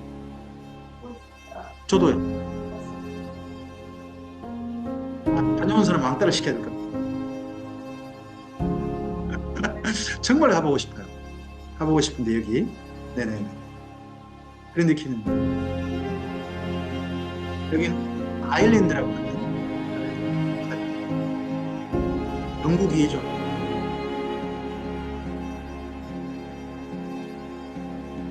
바로 그냥 떨어지고 합니다.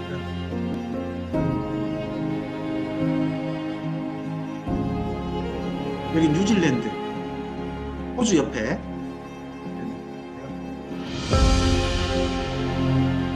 스페인이랍니다. 스페인은 사막이 많대요. 그 뒤에 산 보세요. 사막이죠. 이 사막, 사람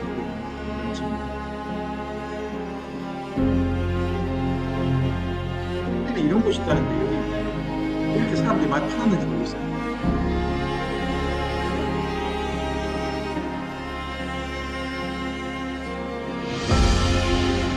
여기 캐나다. 전 세계에 이제 아름다움은 많죠. 우리는 이제 아름다움 보고 아름다움 못 느껴요. 사람을 보고.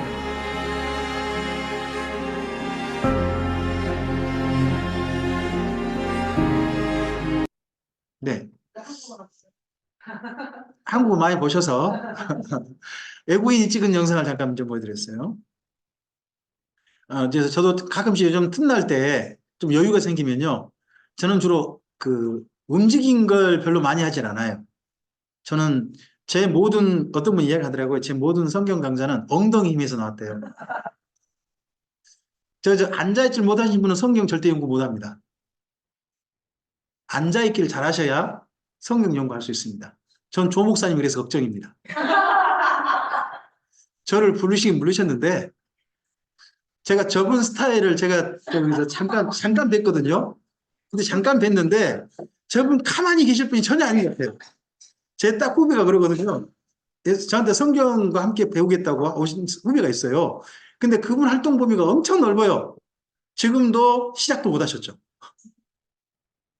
지금도 시작도 못 하시고 정리도 못 하시고 그러신 게 있어요. 잠깐 그건 넘어가고요. 엉뚱한 데 간다. 자, 여기 이 두 분 할아버지 할머니 보기 어떠세요? 좋죠. 나이가 들어도 아름답죠. 아름답죠. 좋습니다. 코코요. 아름답죠. 그리고 어린 새들이 먹을 거 달라고 입을 벌리는 모습 보고 우리는 아름다움을 느껴요. 그리고 이 여인 아시죠? 오드리 헵번.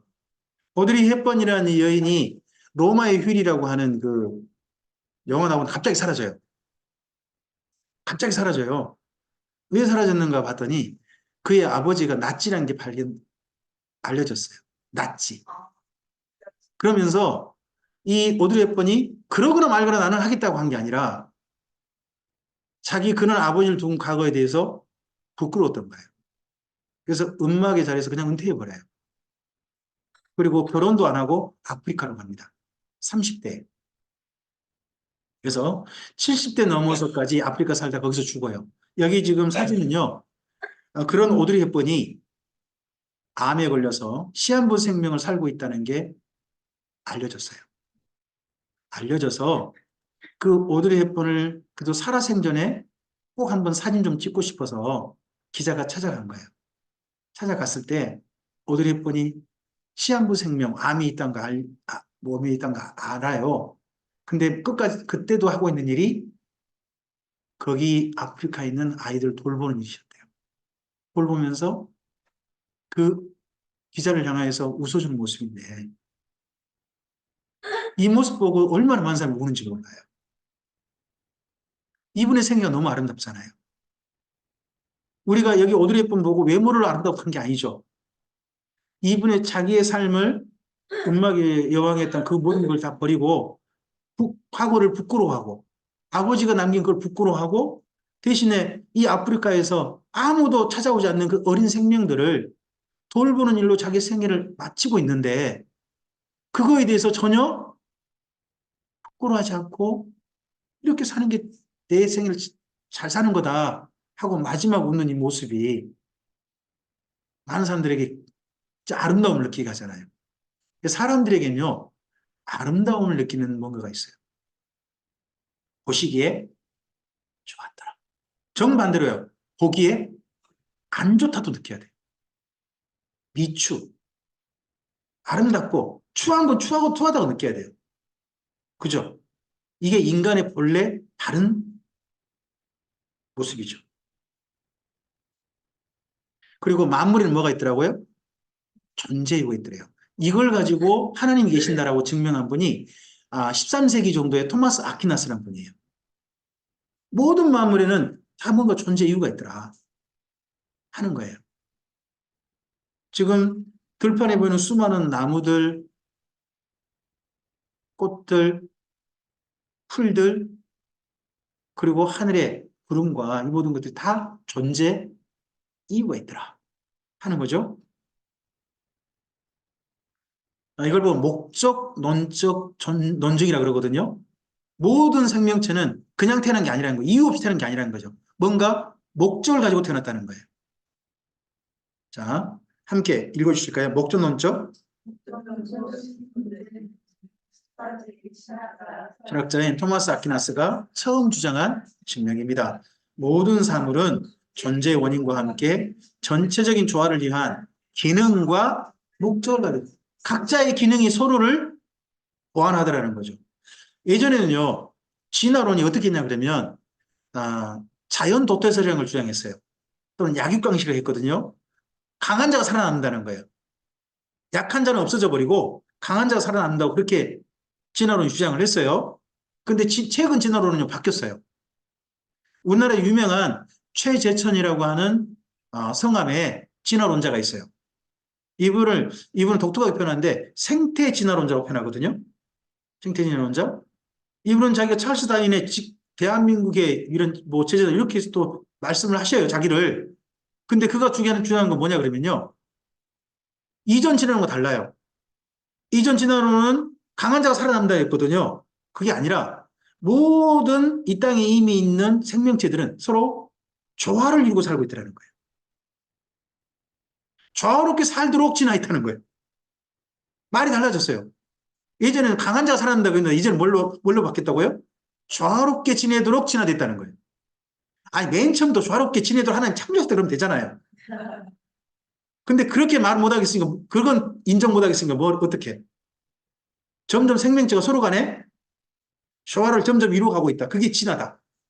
이렇게 이야기하고 있다는 거죠. 처음부터 이렇게 됐다고 하면 될걸. 창세기 1장 31절 말씀 먼저 좀 읽어줘 보세요. 하나님이 그 지으신 모든 것을 보시니 보시기에 심히 좋았더라. 저녁이 되며 아침이 되니 이는 모든 것들이 보시기에 좋도록. 사람만 특별하게 잘 사는 거 아닙니다. 잘 살아서 되는 게 아닙니다. 함께 잘 살아야 됩니다. 함께. 근데 사람만 잘 사는 세상 만드니까요. 다른 생명체 피해를 입죠. 그러면 지구는 어떻게 될까요? 그게 하나님이 부여하신 질서와 조화를 깨트리는 게 되는 거잖아요. 그러니까 인간 스스로 망해간 일을 하는 거죠. 근데 그게 망할 일인 줄 모르는 거예요. 그게 인간의 욕심이라는 거예요. 그게. 그 다음에 잠언 16장 4절 말씀이에요. 읽어보세요. 여호와께서 온갖 것을 그 쓰임에 적당하게 지으셨나니 악인도 악한 날에 온갖 것은 다 하나님이 적당하게 지으셨어요. 각각의 쓰임에 맞게. 그러니까요. 바퀴벌레도 사랑하시기 바래요. 쥐 나름 쓸모있게 하신 거예요. 다 하신 거예요. 그렇게 적당히 지었다고 생각하시면 돼요. 그래서 저는 모기 잡는 거 별로 안 좋아해요.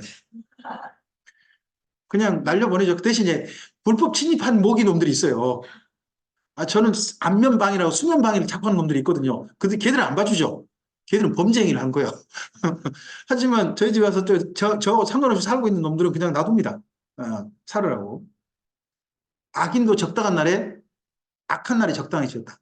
그다음에요, 우리 잘 생각해야 됩니다. 사람은요, 평안한 날에 적당히 살도록 지음 받았거나 악한 날에 적당하도록 쓰임 받았거나 둘 중 하나인 겁니다. 하나님 안에서 우리가 정말 평안한 날 하나님의 사람답게 살도록 그렇게 우리 자신을 적당하게 하셨으면 좋겠습니다. 그게 우리의 모습이어야 되죠. 그리고 뭘 보라고요? 사람을 보라는 거예요. 사람. 사람을 보면 신이 보입니다. 혹시 어떤 사람을 보면서 이런 말을 하는 거 혹시 들어보셨습니까? 어떤 사람 보면서 악마를 봤다. 혹시 그런 말 보셨습니까? 악마를 봤다. 저건 인간이 할 짓거리 아니다. 저 짐승 정도가 아니다. 뭐다? 악마다. 그런 말을 하지 않습니까? 인간을 보면요. 그 속에서 뒤편에서 그 인간의 역사하는 영이 있을 수밖에 없겠다는 생각이 든다는 거죠. 또 어떤 사람에겐요. 천사를 봤다고 해요. 근데 천사를 봤단 말로 저는 하나님을 봤다고 하면 좋겠어요. 어떤 사람에게는 하나님이 보이는 거예요. 오늘 우리 주님의 사람들, 예수님을 믿는 우리를 통해서 사람들은, 대한민국 사람들은 하나님을 볼까요? 악마를 볼까요? 그 말 못해요. 하나님을 봐야 돼. 하나님 봐야죠. 교회를 봤는데, 교회 다니는 사람을 봤는데, 저 악마를 봤다 이런 말 소리 하면 안 되죠. 우리를 보고서 누가 보여야 돼요? 하나님이 보여야 되죠. 그게 이 땅에 우리 존재의 목적인 거죠. 사람이라는 존재인 거죠. 그래서 이런 걸 보고 뭐라고 하냐면 형상이라고 말을 써요. 하나님의 형상. 다른 말로 하면 이걸 하나님의 성품이라고 표현해요. 우리 안에 하나님과 연결되면요. 하나님의 성품이 우리 안에 살아나요. 정반대로요. 우리가 사탄과 연결되면 누구의 성품이 나타날까요? 당연한 거 아니겠어요? 그래서 사람에게는 하나님의 형상이 있다고 그러잖아요. 이걸 보고 흔히 인격이라고 말을 해요. 인격. 그 사람들에게는요. 첫째는 내용을 파악할 수 있는 지성이 있어요. 그리고요. 뭘 보고 그냥인 게 아니라 의미를 이해하게 돼요. 이해하는 능력이 있죠. 그리고 뭐예요? 공감. 양심도 느끼고요. 이게 옳은지 그른지 그것도 느끼고 이게 잘한 건 잘못한 건 느낄 뿐만 아니라 감정도 서로 공유해요. 감정. 슬프고 기쁘고 즐겁고 분노하고 이 다양한 감정을 사람은 느낀단 말이에요. 그리고 또 뭐예요? 내 스스로 뭔가 행동해요. 내 스스로. 일정한 패턴이 아니죠. 스스로 선택하고 결정해요. 제가 여기 올 때 우리 조 목사님과 서로 통화하고 하면서 여기 오는 것에 대해서 저도 결정했고요. 또 조목수사님께서도 예수비전교회로 예수비전교회가 추구하는 방향을 제가 다를 수 있어요. 결이 다를 수 있거든요. 그런데도 불구하고 저를 부르고 싶었던 뭔가 결정하시고 싶은 사유가 있었을 거예요. 아마 지난번 우리 선교 여행이 좀 계기가 됐을라나? 그때 제가 좀 멋져 보였나요? 하여튼 그러한 그 뭔가 계기가 있어야 우리는 선택을 해요. 사람은 근데 그 선택에 대한 책임을 지죠. 다른 선택의 책임. 곧 4월이네요. 4월은 꽃도 찬란하게 피지만요. 투표도 합니다. 네. 투표 여러분의 선택이세요. 잘 선택하십시오. 그리고 손에 장을 지지 마시고 선택 잘했다. 나는 올바른 선택했다. 하시는 그런 분들 잘 되셨으면 좋겠습니다. 그게 인격이에요. 거기다 하나 더 보여야 돼요. 그게 뭐냐 그러면 양심이에요. 양심을 하나님의 성품이라고 할 수 있어요. 사람은 뭘 느낀다고요? 진, 선, 의, 미. 뭐가 참된지, 뭐가 선한지, 뭐가 의로운지, 올바른지, 그리고 뭐가 아름다운지. 이런 것들을 사람은 느낀다는 거예요. 이게 뭐예요? 양심이에요. 그럼 양심이 무뎌졌단 말은 뭐예요? 양심이 무뎌졌단 말은 뭐가 참된지 지금 점점 몰라지고 있다는 거예요. 선하다는 기준이 점점 이상해지는 거예요. 뭐가 올바른지 잘못됐는지 그 기준이 이상하게 되는 게 양심이 이상해지는 거예요. 그리고 뭐가 진짜 아름다운지 뭐가 진짜 추한지를 제대로 감각 못하면 그게 양심이 무뎌지는 거예요. 그래서 우리 양심이 민감해진다는 것은요. 다른 게 아니에요. 참된 걸 참된 것으로 보는 거예요. 선한 걸 선한 것대로 보는 거고요. 뭐가 올바른지를 뭐가 해야 할 일인지 뭐가 착한 일인지를 제대로 보는 거예요. 그리고 뭐가 아름다운지도 제대로 보는 거죠. 그게 바로 양심이에요. 이 양심이 하나님을 만남으로 살아있게 되고 하나님과 연결될수록 양심이 민감해진다고 저는 생각합니다. 그런 양심을 보면 하나님이 보이신다는 거죠.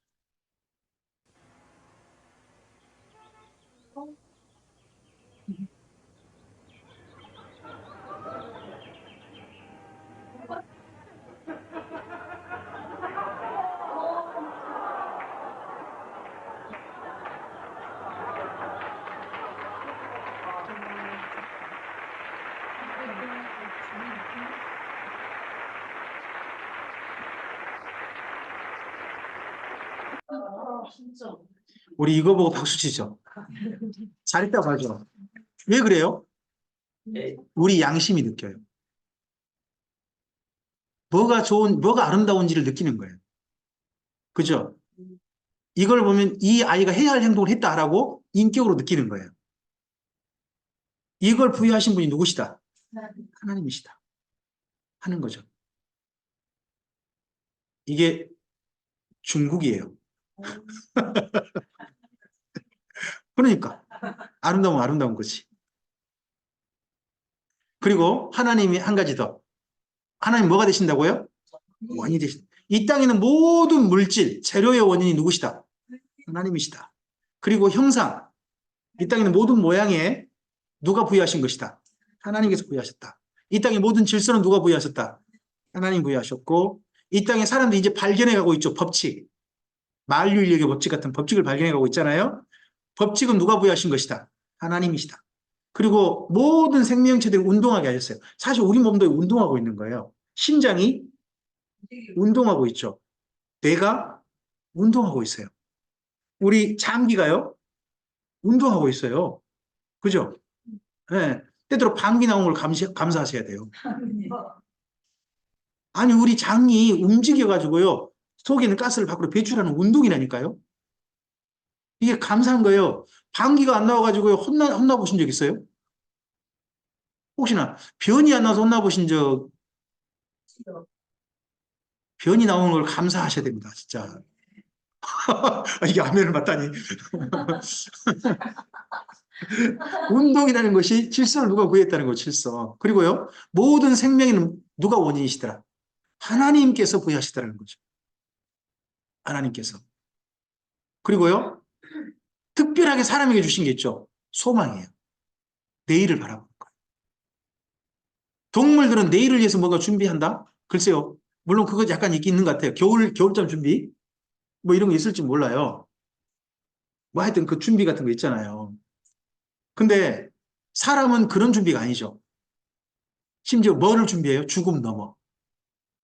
죽음 넘어까지도 준비하잖아요. 그리고 이 잠깐 시간 말고 영원한 삶까지도 생각을 하고 준비한단 말이에요. 이게 소망이죠. 그래서 인간의 이런 소망 때문에, 소망의 특성 때문에 만들어진 게 뭐냐 그러면요. 적금이에요. 적금이라니까요. 보험이에요. 연금이고요. 그게 인간의 소망과 관련된 거예요, 그게. 예? 제가 캐나다 분들 이야기 들었는데요. 캐나다는 그 민주주의 국가지만 이 세금에 관련해서는요, 사회주의 국가래요. 사정없이 뜯어가 버린대요. 이제 부자들은 세금 엄청나게 내야 된대요. 우리나라 부자들 세금 좀 덜 내게 해주자 뭐 이런 나라잖아요. 거기는 막 가져간대요. 대신에 막 가져가서 어떻게 하느냐. 나중에 은퇴하잖아요. 은퇴하고 나면 국가에 다 보장을 해준대요. 그동안 세금 낸 만큼. 그냥 보장한 게 아니라 세금 낸 만큼 보장해 준대요. 그러다 보니까 세금 적게 낸 사람은요.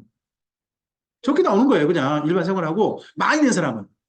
많이 나오게 해준대요. 그래가지고요. 연세 많은 분들이요. 그 캐나다 분들 뭐 하냐 그러면 주로 함께 모여가지고 올해는 우리 어디 여행 갈까? 뭐 이런 것들 서로 의논하고 그리고 또 집에서 그때는 밥 안 먹는데요. 그래서 그런 분들만 모여 사는 데는요. 외식업이 잘 된대요. 집에서 밥 안 먹고 나가서 먹으니까. 이게 사람들이 가지고 있는 나름의 그 소망이지 않나요? 나이가 들면 어떻게 살고 싶다. 어떻게요? 편하게. 그러잖아요. 예. 이게 나름의 소망이죠. 그리고 사람에게만 뭐가 있더라는 거예요? 불만족이라는 게 있더라는 거예요. 그럼 모든 것을 만족하게 하시는 그분을 만나야 이게 해결되는 거예요. 인간에게는 이 불만족이라는 게 있는데 하나님을 결국 만나고 하나님 안에 나중에 들어가야 이게 해결되는 거예요. 이 땅에 사는 동안 예수 믿었다고 해도 불만족 속에 사는 거예요. 그렇지 않나요? 네. 혹시 이 건물은 한 달 월세만 내나요? 아니면 뭐 또 다른 것도 내야 되나요? 아, 그런가요? 저는 예전에 뭐도 냈냐 그러면 여기 건물을 낼 때 저 전세 자금을 일부 비용을 다 못 해가지고 그걸 또 대출을 받았어요. 그러니까 월세도 내고 대출도 내는데 하필 그때가 IMF 터졌어요. IMF 터졌는데 지하 30평이었거든요. 지하 30평에 그리고 지금은 그런 집 없죠. 상하방 방 사이에 그 딱 막으면 방이 두 개가 될 수도 있는데 상하방이라고 불렸거든요. 단칸방이 있고 단칸방 좀 넓은 방이에요. 그 집에서 저하고 집사람하고 아이 2명 거기에 사는데 이 예배당 임대료가 없는 거예요. 그러니까 건물주에게 10만 원 내고 그 당시에 그리고 이거 임대료 기본적으로 그 보증금 있어야 되잖아요. 보증금 1200이었는데 그 1200을 새마을 금고에서 IMF 때 대출을 받았어요. 1200만 원 대출 받아서 이자를 얼마 냈을 것 같아요? IMF 때 40만 원 냈어요. 지금 생각하면 미친 짓 그랬죠. 근데 IMF 다 그랬어요. 그러다 보니까 다 망했어요. 수많이 그래서 망한 거예요. 어떻게 저희는 그렇게 살아남은 저도 지금 생각하면 신기해요. 그렇죠. 제가 그때 못 견뎌가지고 제가 PC방 가봤다니까요. 너무 목회하기 싫어가지고. 목회가 답이 없는 거예요, 답이. 성도가 여기 예수 믿는 게 몇 명인지 모르지만 진짜 저희는 성도가 전체 식구 합쳐가 아이들과 다 포함해서 15명? 더 많은가요, 우리가? 하여튼 그랬는데 그 헌금이 월세도 안 나와요. 그러니까 집사람이 맨날 저는 또 목회자가 고시식을 못 써요, 이게. 저때 뭔 생각이냐면 목회직은 성직. 성직이니까 딴 일 하면 된다, 안 된다. 이 생각에 사로잡혀가지고 놀지언정 나가 일할 생각을 안 하는 거예요. 예전에 제가 저 신학교 다닐 때는 노가다도 하고 해가지고 제 신학 비용 다 마련했거든요. 근데 목회 시작하면서부터는 절대 일 안 했거든요. 왜 제가 고지시게 되는지 모르겠어요. 그러다 보니까 그 모든 남은 비용, 부족한 비용 누가 다 채웠을까요? 네. 제 집사람이 수많은 알바, 거기에 또 집에서 하는 부업, 이런 거 다 해서 했어요. 이걸 1년 사시사철 보는데 제가 목회를 왜 하나? 우리 집 식구들 이래야 되나? 뭐 이런 것 때문에 불만족. 진짜 그 불만족이 제가 그만 지고 말았어요. 그걸 이겨냈어야 되는데 지고 말아가지고 제가 상당히 오랜 시간 동안 굴파가지고 나오질 않았었어요. 제가 굴에서 나오게 된 계기가 2002년도 에스라 성경 강좌 만난 거예요. 그래서 저는 에스라 성경 강좌 제겐 특별한 거예요. 제가 그런 시간을 벗어날 수 있게 되었던 인생을 새롭게 살 수 있는 기회였으니까. 그게. 그리고 하나님께서는 이 땅에 참된 것과 선한 것과 아름다운 것은 뭐가 되시더라? 원인이시더라. 그래서 나중에 새 예루살렘 성 가면 모든 게 참되고 모든 게 선하고 모든 게 아름다운 걸 우리는 보게 되겠죠. 네. 그 모든 것들이 원인 되신다는 거죠. 성경 읽으면 근원 되신 하나님, 시작이 되신 하나님에 대한 이야기가 있어요. 우리 히브리서 2장 11절 말씀 앞을 보시고 읽어주실까요?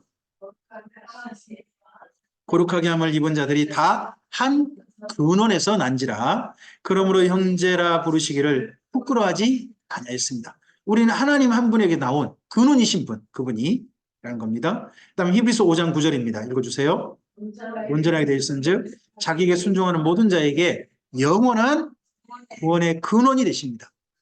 이 땅에 있는 모든 생명들의 구원, 하나님과 다시 관계를 맺고 하나님 안에 회복되게 하시는 그 모든 구원의 근원이 하나님이십니다. 그리고 시작이시죠. 잠언 8장 22절입니다. 읽어주세요.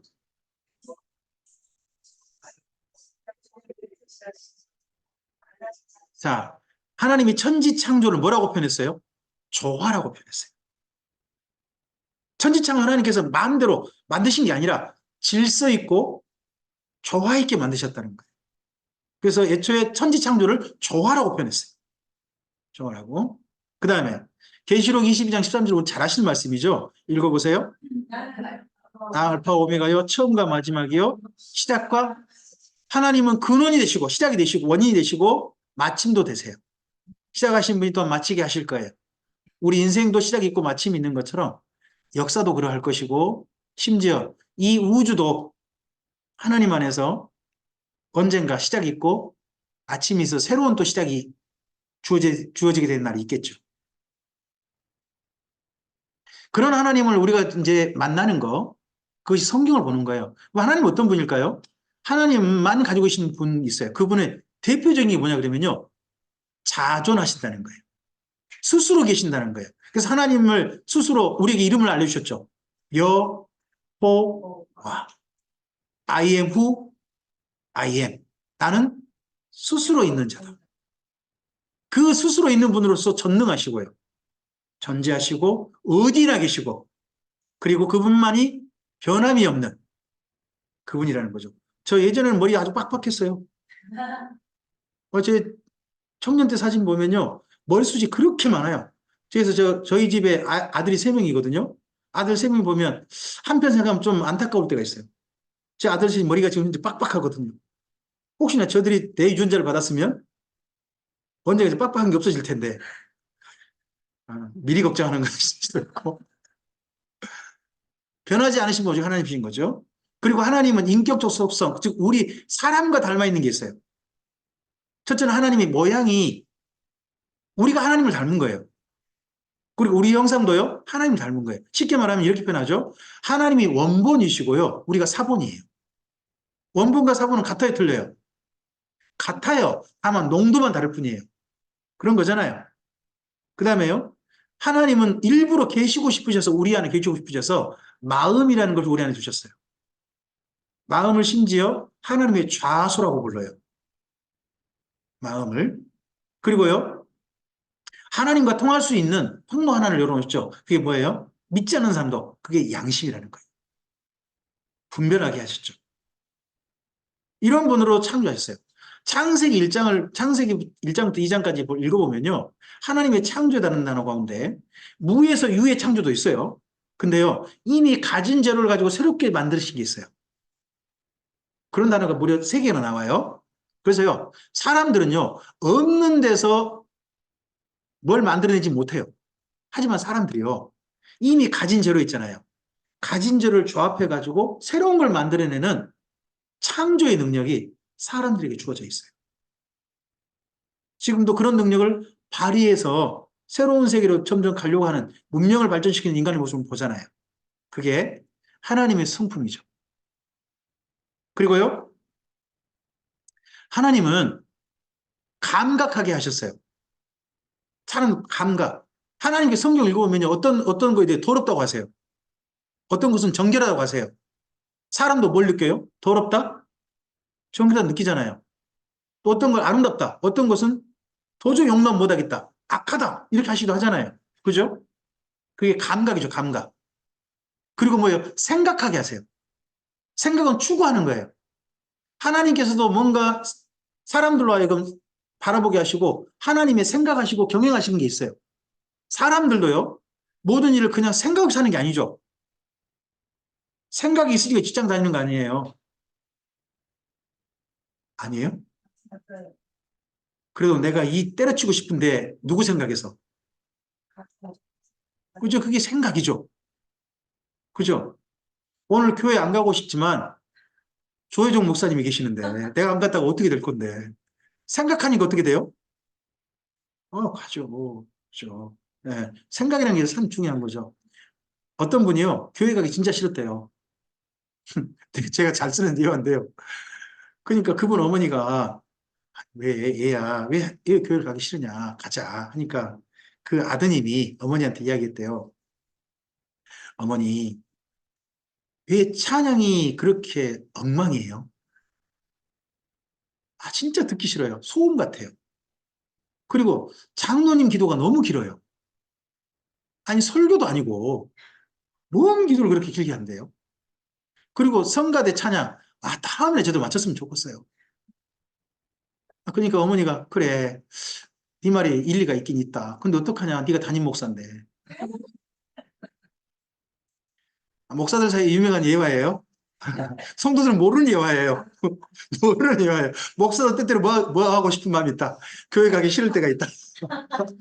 하는 걸 이해할 때 쓰는 대표적인 예화입니다. 오늘 처음 들으셨나? 근데 감정, 심정도 있죠.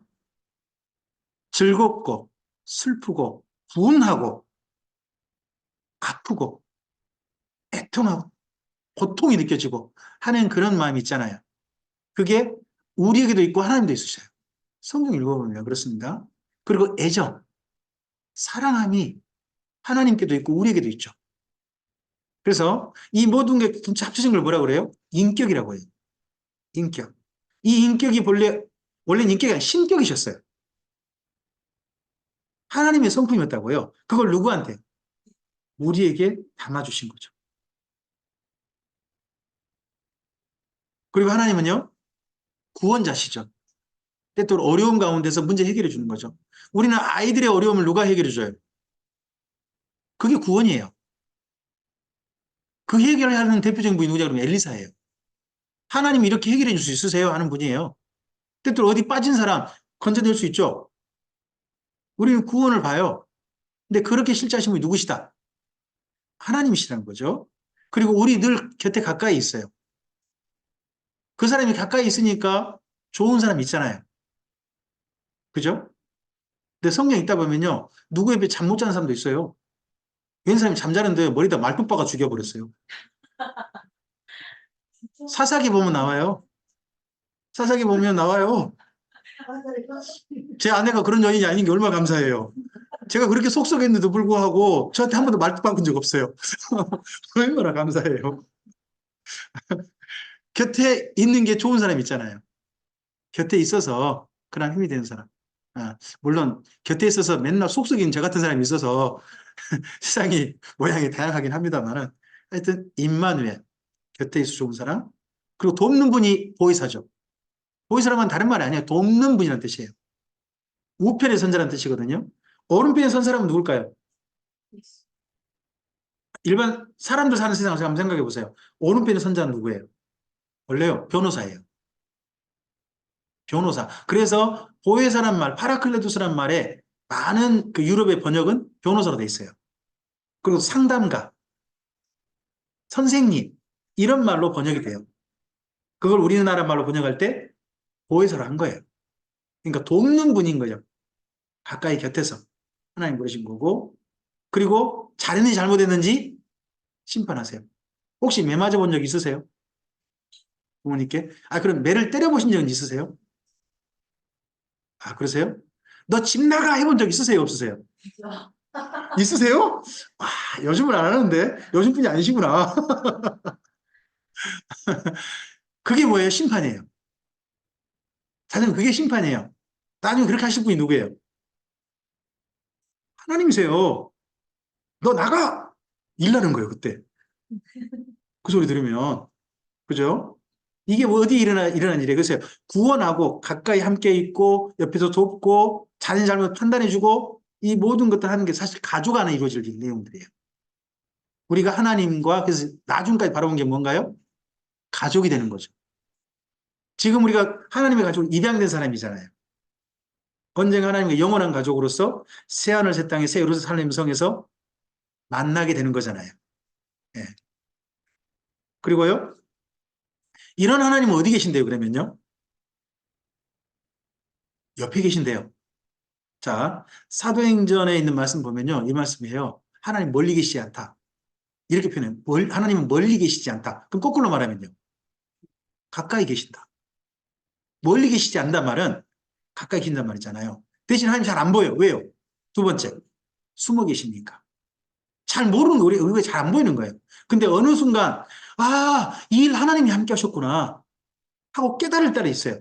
이스라엘 민족은 언제 하나님이 깨달아졌냐 그러면 이 이사야 선지라는 분은요, 바벨론 포로 잡혀갔는데 고레스라는 사람이 등장하니까 하나님이 우리 민족을 버리지 않고 우리 민족 곁에 계셨구나를 깨달아요. 그래서 고레스라는 사람 이야기하면서 그분이 탄성을 지르는 거예요. 감탄하는 거예요. 하나님, 진실로 하나님은 우리 곁에 숨어 계셨습니다 하는 말씀이 이사야서에 나와요. 곁에 계신다 하는 걸 발견하는 거죠. 그리고 하나님은 자기를 보여주신다. 아까 보셨죠? 마음을 통해 보여주신다. 그리고요, 가장 힘들고 어려울 때 만나주신대요. 여기 에레미야 29장 13절 14절은요 이스라엘 민족이 바벨론 포로 잡혀간 사람들이 한 이야기예요. 바벨론 포로 잡혀간 사람들은 그곳에 하나님도 못 만날 거라고 생각했어요. 하나님도 만날 수 없는 장소로 생각했어요. 근데 선지자는 다르게 말해요. 아니야, 그곳에 하나님 만날 수 있어. 그곳에서 하나님께 기도해. 제사는 못 드리지만 하나님께 기도할 수 있어. 그 기도하면 그곳에 하나님 만나 주실 거야 하는 이야기가 에레미야에 있죠. 만나 주신다는 거죠. 자, 이런 하나님을 만나고 싶은 방법으로 뭘 소개하느냐? 사무엘상서 3장 21절과 히브리서 11장 6절이에요. 제가 이건 성경을 한번 좀 가져와 봤어요. 사무엘하서 3장 21절에 앞을 보시고 읽어주세요.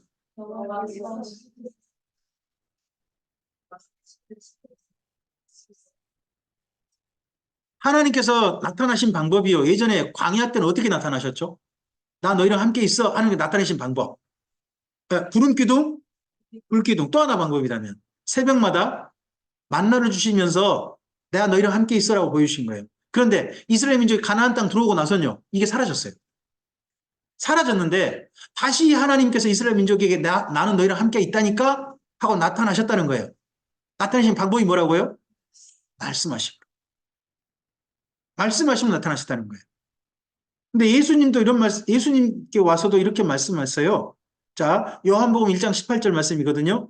읽어보세요. 본래 하나님을 본 사람이 없으되 아버지 품속에 있는 독생하신 하나님이, 그래서 하나님을 보여줘 그러면 사실 보여줄 방법이 없는 거예요.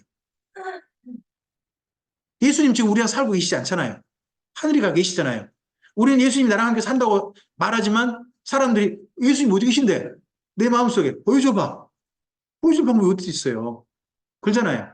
그런데요, 이 예수님께서도 예수님을 두고두고 사람들에게 만날 수 있도록, 하나님 만날 수 있도록 한 가지 하셨다는 거예요. 그게 뭘까요? 말씀하시는 거였어요. 자, 히브리서 1장 1절이거든요. 읽어보세요. 우리 조상들에게 말씀하신 하나님이 이 모든 날 마지막에는 아들을 통하여 우리에게 말씀하셨습니다. 그러니까 이 말씀을 통하여서 누구를 만날 수 있습니다. 예수님을 만날 수 있고 예수님을 보내신 하나님을 만날 수 있는 겁니다. 라고 성경이 소개하고 있습니다. 그래서 저는 이 시간 우리에게 성령께 특별히 오셔서 기도하는 가운데 신비한 체험을 통해서 주님 만납시다라는 이야기는 전 안 할 거예요. 저는 성경을 어떻게 읽으면 하나님 만날 수 있을까요? 하는 쪽 이야기를 하고 싶어요. 그래서 성경을 바르게 읽는 법, 그쪽을 이야기하고 싶거든요. 그 시간을 한번 저하고 함께 이 다음 강좌를 통해서 계속 해보고 싶으십니까? 네. 네. 제 1학기 첫 번 강좌는 학점을 부여하겠습니다. 이 다음 점심 드시고 난 다음에 두 번째 강좌 이어가도록 하겠습니다. 오전에 함께 해주셔서 감사합니다. 네. 오후에 이 다음 강좌 이어가도록 하겠습니다. 네, 수고하셨습니다. 식사는 좀 걸어갈게요. 여기 멀진 않습니다. 여기 사거리 쪽에 콩나물 콩나물 있어요. 그래서 전화 걸어서 예약을 하려고 했더니 예약 안에 들어가서 바로